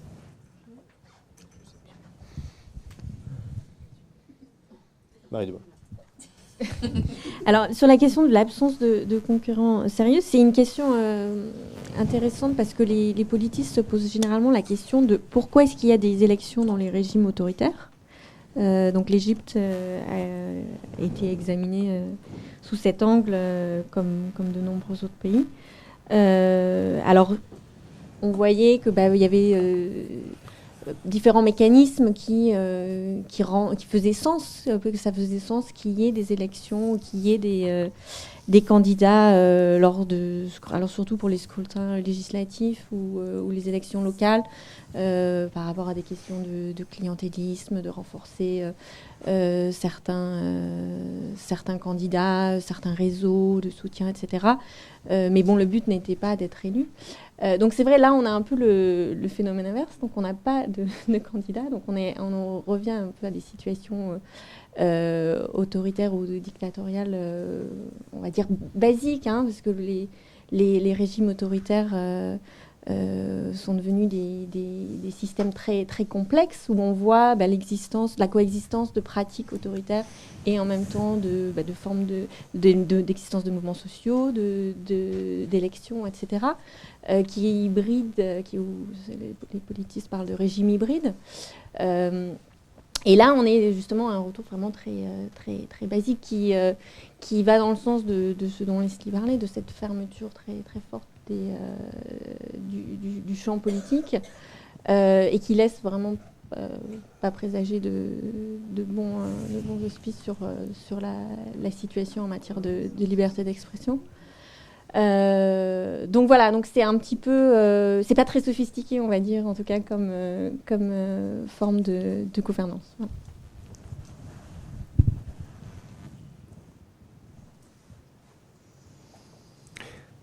D'autres questions, si, au fond? Oui, 2 questions. Sisi ne devait pas se présenter en 2014, il se présente en 2014. Et en 2018, il est tout seul, ou comme s'il était tout seul. Est-ce qu'il va avoir la tentation de rester un président à vie, comme ça se pratique par les temps qui courent dans divers pays? Et par ailleurs, pour ces élections, pensez-vous qu'il y a un risque de fraude massive? Alors ça permet un peu de répondre aussi à la question précédente, de faire un 2 en 1 si vous voulez. Comment analyser le résultat de l'élection de la semaine prochaine. Alors je ne pense pas qu'il soit nécessaire de faire une fraude massive directe au niveau des urnes, comme on a pu le voir à une certaine période de l'ère Moubarak. Déjà, le taux de participation, enfin le taux de participation électorale aux législatives de décembre 2015 était déjà très très bas. Le chiffre officiel annoncé par les autorités était de, je ne sais plus, 25 ou 28%, mais beaucoup doutent, et je doute aussi qu'il était même de 25 ou 28%, parce qu'à certains bureaux de vote, selon différents observateurs d'affiliation idéologique différentes, il n'y avait vraiment pas grand monde. Donc ça, c'était en décembre 2015. Et donc c'était avant que la crise économique ne s'aggrave, donc avant que les gens ne soient vraiment... Les gens qui espéraient simplement d'Abdel Fattah al-Sisi un retour à la stabilité économique et une certaine embellie, voilà, ont été déçus. Ils ont eu entre-temps l'inflation qui s'aggrave, etc. Et en même temps, ils voient, tout le monde, et les gens ne sont pas idiots, ils voient bien évidemment que cette élection présidentielle n'est pas concurrentielle. Donc le fait de se déplacer paraît moyennement utile finalement. Voilà, est-ce que mon vote en tant que citoyen va avoir un impact? Donc il y a toujours la question du taux de participation. Je pense que c'est un enjeu politique significatif. À part ça, comment les analyser, ma foi, je dirais comme arrêt définitif de la transition démocratique. Voilà.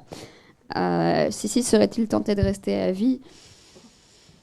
On a commencé déjà à se poser la question l'année dernière quand il y a eu de différentes parties des rumeurs sur une éventuelle initiative pour amender la Constitution en vue d'étendre le mandat présidentiel à 6 ans. Donc là, on a commencé à se dire, ok, est-ce que peut-être le président ne voudrait pas tenir une élection présidentielle en 2018 ? Bon, si, finalement, il y a une élection présidentielle en 2018. Mais là, à moins que le gouvernement actuel ne décide de revenir en arrière, de faire marche arrière sur tout un volet de politiques différentes qui ont mené à cette fermeture de la sphère publique et du champ politique en Égypte, il peut très bien y avoir une élection en 2022, mais elle ne serait pas meilleure. Voilà. Elle ne serait pas plus concurrentielle, plus libre. Soit Abdel Fattah al-Sisi, soit une autre personne du même profil, je pense, n'aurait pas de difficulté si toute chose étant pareille. J'ai une question très dans la constitution égyptienne. Comment est organisé le mandat du président de la République égyptienne ? Peut-il se représenter, peut-il concourir à 2 mandats consécutifs ? À plus de 2 mandats consécutifs. Donc, c'est une partie de la réponse. Si le président Sisi, excusez-moi, à chaque fois j'ai le réflexe de dire maréchal. Si le président Sisi veut concourir à l'élection présidentielle de 2022, il serait en violation de la constitution actuelle, donc il faudrait qu'il la modifie, peut-être par référendum, qu'il serait peut-être pas sûr de remporter, ou pas, je sais pas, je laisse la question ouverte. Je voulais rappeler qu'il y a un alexandrin ici. Je ne sais pas si vous avez vu sur Facebook, sur Twitter, sur les réseaux sociaux en général, ces photos assez frappantes d'immeubles écroulés, effondrés les uns sur les autres et qui viennent des objets de tourisme local à Alexandrie. À ma connaissance, ça ne se passe pas au Caire. Pourquoi ça se passe à Alexandrie ? Parce que c'est mieux que le Caire, tout simplement. Parce qu'on est plus originaux. Non, c'est vrai que ça renvoie à un problème plus large, effectivement, en travaillant un peu sur ces sujets, j'avais l'impression que c'était quelque chose de récent, et puis en travaillant, je me suis aperçu que dans les coupures de presse dès les années 80, on parle de la crise du logement à Alexandrie, et des problèmes très importants. Il y a des contraintes géographiques et topographiques très particulières à Alexandrie.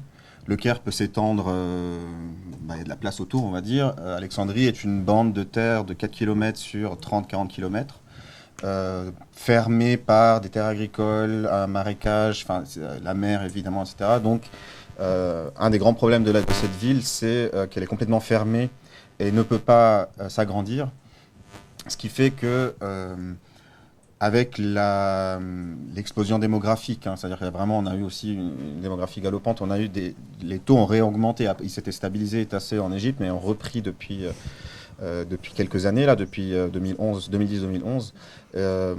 Ça fait qu'il y a un véritable problème dans la ville. Alors, il y a plusieurs niveaux, il y a de plus en plus de bâtiments anciens qui sont démolis pour construire des tours à la place pour loger les gens, tout simplement. Ça veut dire aussi que toute l'infrastructure qui est assez ancienne est beaucoup plus chargée, donc tout ce qui est l'évacuation des eaux, etc. Le terrain alexandrin étant lui-même infiltré d'eau, comme souvent au bord de la mer, ça veut dire que ça fait des affaissements aussi. Donc c'est ce qui donne ces fresques urbaines particulièrement sympathiques, d'immeubles qui s'affaissent, des choses beaucoup moins drôles. C'est-à-dire, c'est vrai que c'est assez commun dans l'actualité de la ville d'avoir des cas d'effondrement de bâtiments, quoi. Ça, c'est devenu vraiment monnaie courante depuis plusieurs années. Et puis ça remonte. C'est des problèmes qui sont devenus. Il y avait eu le grand tremblement de terre de 92 qui avait déjà mis ça sur le devant de la scène. Et puis depuis, c'est resté des choses qui sont très centrales, mais qui permettent de voir des choses intéressantes quand on est chercheur, mais aussi socialement, qui mettent en concurrence des acteurs très différents, parce que d'un côté, évidemment, il y a beaucoup de gens qui veulent défendre l'héritage de la ville, qui veulent défendre le bâti, le centre-ville, etc. Mais en même temps, défendre cet héritage, défendre ça, c'est aussi empêcher des gens de se rapprocher du centre-ville. Parce que vu que ça reste des villes très centralisées, hein, c'est des villes où toutes les administrations, etc., à l'image du pays, disons. Donc, si on habite à Boukir, par exemple, on peut facilement être à 2 heures, 2 heures et demie de l'université. Moi, j'avais des amis qui me disaient qu'une personne qui habitait à Kafr Dawar, qui est dans une autre ville, hein, c'est quand même une autre ville, on prend des transports et un train, arrive plus vite à l'université d'Alexandrie qu'une personne qui habite à Aboukir, qui est censée être un quartier d'Alexandrie. Et donc, c'est-à-dire qu'il faut comprendre qu'Alexandrie, c'est 4 avenues parallèles, 3-4 avenues parallèles, la Corniche, le tramway, Aboukir, c'est 3 principales, avec une autre petite, la rue Port Saïd. Et si c'est bloqué, pour n'importe quelle raison, la ville s'arrête complètement. Et du coup, voilà, de plus en plus, chaque année, c'est vrai, de ce point de vue-là, ça devient plus problématique. Et là, on a de plus en plus eu ces dernières années, avec les pluies, dans les saisons des pluies en hiver. D'ailleurs, la nuance, c'est que les Alexandrins, pour dire hiver, disent Sheta, la pluie, alors que les Kérotes disent, pour parler de la pluie, ils vont dire Al-Matar, ils distinguent. Pour nous, c'est une seule chose, l'hiver, c'est la pluie. La ville s'arrête complètement. C'est-à-dire la ville s'arrête et va avoir tendance même à être complètement... Il y a des quartiers entiers, surtout dans l'Est alexandrin, où il y a la majorité de la population, va être complètement bloquée. De ce point de vue-là, c'est clair que la ville souffre de gros problèmes en termes d'infrastructure, de gros problèmes en termes du parc immobilier, etc. Mais vu qu'elle va disparaître dans 50 ans, c'est pas très grave. Alors, justement, cet effet-là, est-ce que tu pourrais présenter rapidement ton ouvrage? Je rappelle le titre, je vais le dire en français. Alexandrie au quotidien, expérience plurielle d'une ville. Alors, je ne sais pas comment traduire pour le coup, mythologisée ou idéalisée, mythifiée. Voilà, bah, très bien, merci. Et peut-être se concentrer sur pourquoi mythifiée. Alors, je vais aller rapidement. Il y a une dizaine d'années, j'étais étudiant dans le quartier ici. Je me rappelle assez bien, j'étais dans un café de l'autre côté de la montagne Saint-Geneviève et un ami, qui n'était pas encore un ami à l'époque, qui était dans la poésie, qui était traducteur, etc., me dit, apprend que je suis alexandrin, il me dit « Ah, Alexandrie, Cavafi ». Sur ce, je lui dis « Kadhafi ». Il me dit « Non, Cavafi ». Je ne vois pas de quoi tu parles. Il me dit, c'est le plus grand poète alexandrin. Je lui dis non, je ne le connais pas. Alors, je suis alexandrin, tu ne l'es pas, je ne connais pas ce Kadhafi dont tu parles. Et donc, peu à peu, en fait, dans ma trajectoire académique, etc., je m'aperçois que, et c'est ce que on raconte un peu, ce que je raconte dans l'introduction de ce volume, c'est que quand on veut s'intéresser à Alexandrie, il y a un trop-plein et un vide sidéral en même temps, c'est-à-dire qu'on a une littérature sur Alexandrie, on a entendu parler du Quator d'Alexandrie, des textes de Carafi, etc., toutes des choses que j'ai découvertes bien plus tard, et vraiment, voilà, donc j'ai vraiment dû retrouver le Quator, je me suis forcé, je me suis dit, il faut le lire, et puis pour citer des proches, c'était comme l'annuaire, on ouvre 3-4 pages et on décroche. Donc vraiment, j'ai pas pu lire ça, j'ai trouvé ça très difficile à lire, et j'ai trouvé ça complètement déconnecté par rapport à ma ville, en fait. Et puis peu à peu, en fait, en lisant des historiens égyptiens comme Khaled Fahmi, qui est un grand historien égyptien, je me suis aperçu qu'il existait une critique dans l'historiographie d'Alexandrie, qui était un peu marginale, qui venait d'auteurs égyptiens, notamment sur le fait que il existait une historiographie, il existait beaucoup de textes sur cette période cosmopolite, mais qui portaient quasi seulement sur la population européenne d'Alexandrie, qui a constitué au plus haut 20% de la population. C'est-à-dire que la majorité de la population alexandrine était absente de l'historiographie. Et puis, quand il était question de la période contemporaine, alors là, c'était vraiment le vide sidéral, c'est-à-dire nous n'avons pas de travaux, nous n'avons très peu de choses sur Alexandrie, à part que c'est la catastrophe, que les Européens sont partis et que cette ville est tombée dans les ruines, c'est le discours qu'on a. On n'avait rien. Bon, pourtant, moi, j'ai grandi là-bas, ça n'avait pas l'impression que c'était des ruines plus que ça. Et puis, du coup, c'est vraiment parti de là. L'idée, ça a été de se dire, on va faire un ouvrage collectif sur Alexandrie. Il y avait un groupe de jeunes personnes qui travaillaient sur Alexandrie, des anthropologues, des historiens, des sociologues. Et puis, l'idée, ça a été de dire, voilà, on ne va pas mettre sur la photo de couverture ni la corniche, ni la mer, ni un beau bâtiment. Ça a été très difficile de trouver une photo qui n'était pas ça. Donc c'était bien la preuve que voilà, il y avait vraiment des images très spécifiques.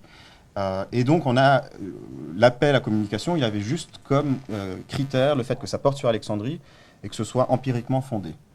Et en fait, à partir de là, on a donc le volume est en cours d'impression et sera en ligne cette semaine, je pense.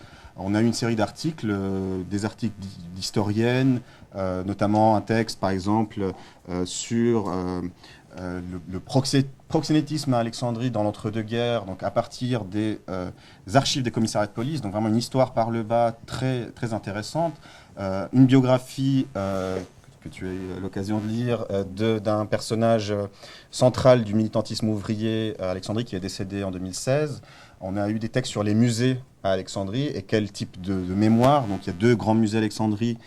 Un qui est complètement focalisé sur, disons, l'Alexandrie millénaire, grecque, hellénique, etc. Et un autre qui est plutôt sur la nation égyptienne, enfin qui essaye, disons, comment ces discours-là véhiculent des visions de la nation différentes. On a des textes sur les milieux artistiques et culturels, ce qu'ils ont été dans les années 2000 et puis surtout peu à peu leur disparition, leur fermeture, notamment dans l'exil, sur le militantisme estudiantin dans la ville aussi. On a un essai photo qui est très intéressant d'un anthropologue finlandais qui a s'amusait pendant 2-3 ans à prendre en photo tous les textes qui étaient sur les parois de la ville. Donc autant les publicités, les messages d'amour, les textes politiques, les graffitis, etc. Donc voilà, on a une panoplie, ça a donné une panoplie, une variété de textes dont le but était avant tout de montrer cette Alexandrie au quotidien, d'une part, et une Alexandrie qui ne soit pas mythifiée, c'est-à-dire qui se sentent obligés de faire référence au cosmopolitisme de la période, de l'âge d'or d'Alexandrie, qui se sentent obligés de faire un commentaire rêveur sur la corniche et la mer, qui se sentent obligés de défendre, de parler du colonel, enfin non, du Constantin Cavafy, d'être dans une logique de ramener toujours l'Équateur d'Alexandrie, Laurence Durel, les guides de Forster, etc. Donc ça a été l'idée de départ et puis c'est, je l'espère aussi, une manière d'ouvrir la voie vers d'autres travaux de ce type-là et aussi de mettre en valeur tout un ensemble de chercheuses et de chercheurs jeunes et moins jeunes qui travaillent sur ces questions, soit en faisant leur thèse ou en ayant, on s'étant intéressé dans ces dernières années sur la ville comme elle est, c'est-à-dire parfois dans son côté totalement hideux. Samuli Shilke, qui est un anthropologue finlandais qui a travaillé, s'est beaucoup intéressé à l'est de la ville. L'est de la ville est le coin de la ville qui rassemble le plus d'Alexandrins, où il y a la majorité de la population, et est parfaitement hideux. Et a aussi essayé, au lieu de juste avoir ce jugement de valeur sur l'esthétique des bâtiments, de voir comment est-ce que les gens y vivent, qu'est-ce qu'ils en font, comment ils en font leur lieu de vie, comment ils vivent avec, comment ils détournent les espaces, etc. Donc voilà, ça a été un peu l'idée générale. Et puis, je vous invite à chercher sur Google, vous trouverez le lien qui sera mis en ligne très, très prochainement, notamment sur le portail Cairn et sur Open Edition. Enfin, ce sera fait sur le site de l'IREMO. Est-ce qu'il y a des réactions par rapport à cette Égypte qui n'est pas le Caire, par rapport à Alexandrie ?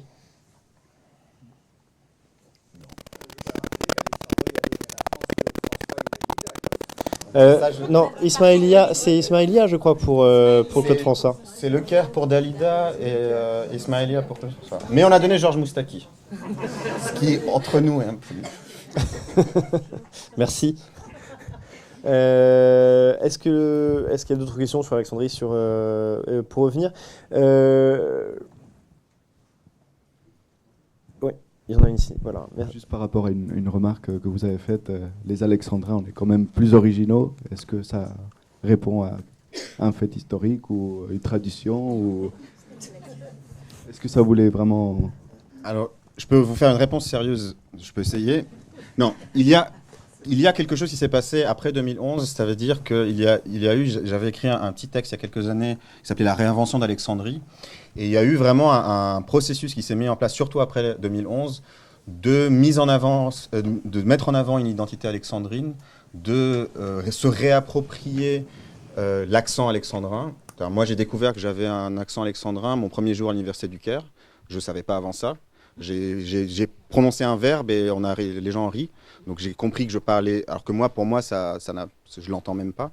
Mais disons, c'est devenu quelque chose de réapproprié. C'est-à-dire, il y a eu vraiment une réinvention de l'identité alexandrine qui a été liée à l'existence, à l'émergence de certains espaces culturels, etc. C'est-à-dire, à un moment donné, en 2011-2012, si on veut être branché dans la musique, il faut aller jouer à Alexandrie. C'est-à-dire, c'est là que ça se passe.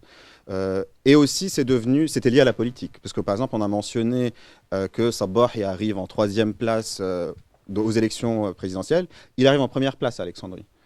Aboul Foutour arrive en 2e place à Alexandrie. Donc les candidats, c'est un décalage assez frappant par rapport au pays. C'est-à-dire que les candidats qui arrivent en 1er, en 2e en Égypte sont 3e et 4e à Alexandrie. Donc il y a un peu un mythe qui se crée à partir de 2011 de villes révolutionnaires, avant-garde, etc. Donc ça serait une réponse sérieuse. Ça serait dans le sens où il y a eu un mouvement assez conscient finalement de dire c'est la 2e capitale, alors c'est Matania, on va vraiment raisonner, on va essayer de mettre en avant une identité pour aussi se déplacer par rapport au Caire et puis pour faire ce pas de côté dans un pays où le Caire est l'Égypte quand même. C'est-à-dire où il y a Éric Denis, un géographe spécialiste de l'Égypte, avait une phrase très forte dans un de ses ouvrages sur les villes de province. Il disait tout simplement les villes de province égyptiennes n'existent pas. Et c'était une phrase très frappante au début de cet ouvrage collectif. Il disait et d'ailleurs, ce qu'il disait juste après, c'est peut-être Alexandrie fait une exception, mais l'exception est surtout en tant que mythe, voilà, une image mythifiée d'Alexandrie, etc. Mais alors, il y a eu des développements récents, et puis c'est vrai que les villes grandissent aussi, les villes moyennes deviennent de plus en plus importantes. Mais voilà, c'était aussi dans une manière de se distinguer dans un contexte où tous les regards étaient sur le Caire, et puis il faut bien se rappeler qu'à un moment donné, la révolution égyptienne, c'est Tahrir. Enfin, il y a une équivalence, ça devient un synonyme. Au lieu de dire la révolution égyptienne, on va dire les jeunes de Tahrir, par exemple. Ce qui agace au plus haut point tous ceux qui ne sont pas à Tahrir, qui sont nombreux. Il faut savoir, par exemple, que durant les 18 jours, il y a à peu près le même nombre de personnes. Alors, c'est des estimations très compliquées, évidemment, hein, mais on estime qu'il y a à peu près autant de gens dans les rues à Alexandrie qu'au Caire, alors que le décalage démographique est très important. Une ville de 6 millions d'habitants, une ville de 20 millions d'habitants, et il y a à peu près autant de gens dans les rues. Donc ça, est-ce que c'est vrai? Peut-être pas complètement, mais tout ça contribue à renforcer une certaine image. Un dernier exemple, et j'arrête là-dessus, tout le monde me disait que Ayman Nour, qui était le candidat d'opposition dans les élections présidentielles de 2005, avait gagné à Alexandrie. C'est complètement faux. Cette information est complètement fausse, les chiffres existent, mais tout le monde à Alexandrie est convaincu que c'est vrai. Et ça fait aussi partie, c'est-à-dire le nombre de fois où on m'a dit ça en entretien, comme preuve qu'Alexandrie était un peu différent, il y avait quelque chose qui se passait, mais même rappelle-toi, Ayman Nour avait gagné l'élection. Je dis non, il n'a pas gagné l'élection, il y a des chiffres avec un décalage énorme, il a fait un score qui était pas du tout proche de celui de Moubarak. Mais voilà, il y a eu toute une production qui est facilitée parce que c'est une grande ville, parce qu'effectivement il y a une université, il y a suffisamment de diversité sociale, parce que c'est suffisamment grand et important, parce que c'est la ville la plus industrielle d'Égypte, en fait, ça on a tendance à l'oublier, mais c'est une ville industrielle en fait très importante, il y a le port, etc. Donc tout ça a fait que est-ce qu'il y a une spécificité d'Alexandrie? Elle a été construite de cette manière. Donc, quand on construit les choses d'une manière, ça a des effets. C'est l'ancien théorème de Thomas. Si les gens croient quelque chose, elles sont réelles par leurs effets. C'est-à-dire les gens, ça finit par avoir des effets de réalité. Voilà. Mais sinon, je dirais juste oui, ils sont différents. Mais ça, c'est la réponse pas sérieuse. Une question au fond? Merci beaucoup, Youssef. J'ai toujours aimé l'amour des Alexandrins à l'Alexandrie. Ça a toujours été un phénomène. Moi aussi, j'adore cette ville. Je ne viens pas ni du Caire ni d'Alexandrie. Je viens de Mansoura. Et j'aime beaucoup aussi ma ville. Mais ma question, c'est que dans cette ville, Mansoura, aussi bien qu'Alexandrie, le mouvement salafiste, c'est le plus fort. Et toute la Jamaïa Salafia ou Jamaïa Salafia d'Alexandrie qui a distribué le salafisme partout en Alexandrie et ailleurs, c'est-à-dire à Matrouh, Siwa, et tu le sais beaucoup mieux que moi. Et pourquoi ça aussi fait partie de la particularité de cette ville. Merci beaucoup. Alors, il y a des gens qui sont beaucoup plus spécialistes que moi sur cette question. Il y a Ahmad Zerloul Shalata qui a écrit un ouvrage très intéressant, très précis sur Da'wa Salafiyya Sakandariya. Donc vraiment, c'est vrai que l'origine du mouvement, sa force est à Alexandrie, mais on l'appelle même l'école alexandrine salafiste. Pour faire une réponse très rapide, parce que voilà, c'est pas vraiment ma spécialité, mais je le fais d'autres lectures. Il y a des raisons historiques toutes simples et politiques. L'émergence du mouvement, comme souvent, est contingente, c'est-à-dire qu'elle émerge à un moment donné, notamment autour d'élèves de l'école de médecine, en rupture avec les frères musulmans. Enfin, voilà, elle émerge dans un contexte historique qui aurait pu être ailleurs. La spécificité ensuite, elle est vraiment liée à l'endiguement sécuritaire. Ça veut dire on va empêcher, on va dire, vous pouvez prêcher, vous pouvez pratiquer à Alexandrie. Vous ne sortez pas d'Alexandrie.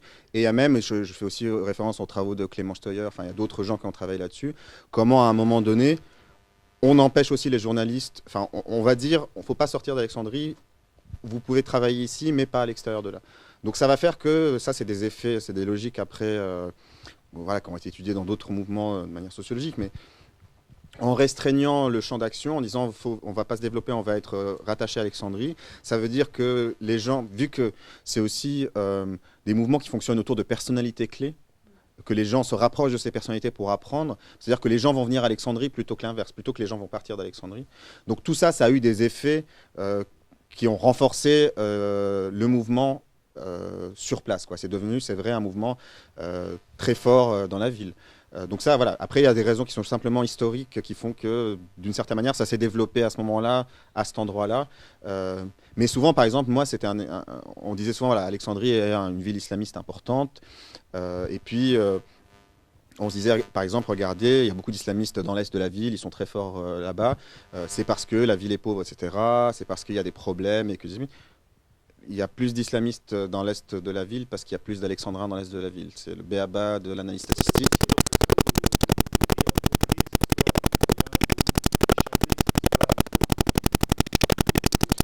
Alors, ça, c'est un autre élément qui est tout à fait vrai. C'est-à-dire qu'il y a, dans un certain discours islamiste, il y a une volonté, effectivement, d'être sur une lecture authentique de la culture égyptienne qui se placerait en refus.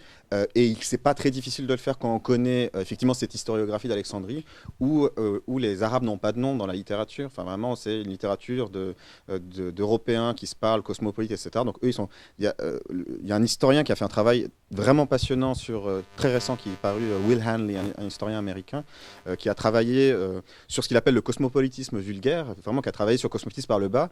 Et en fait, par exemple, un migrant est un cosmopolite par les critères, c'est de la mobilité, parler plusieurs langues, etc. Donc une bonne à Alexandrie au début du XXe siècle, elle est cosmopolite par la définition du cosmopolitisme.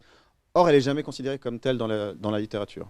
Les cosmopolites sont les Européens affluents qui sont dans ces échanges avec Paris, etc. Enfin, il y a tout cet imaginaire.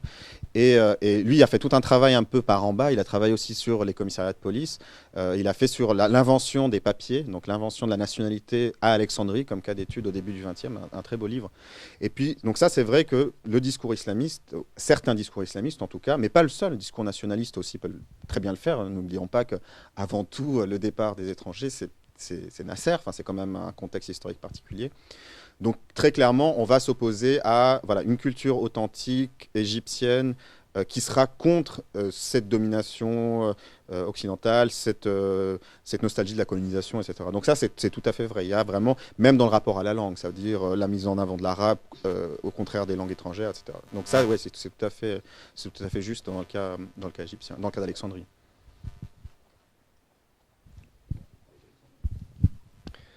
Merci. Peut-être une dernière question ?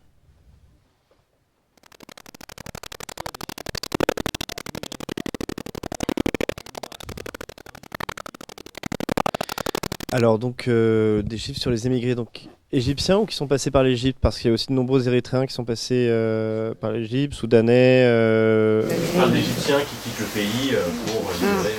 Je n'en ai malheureusement aucune idée.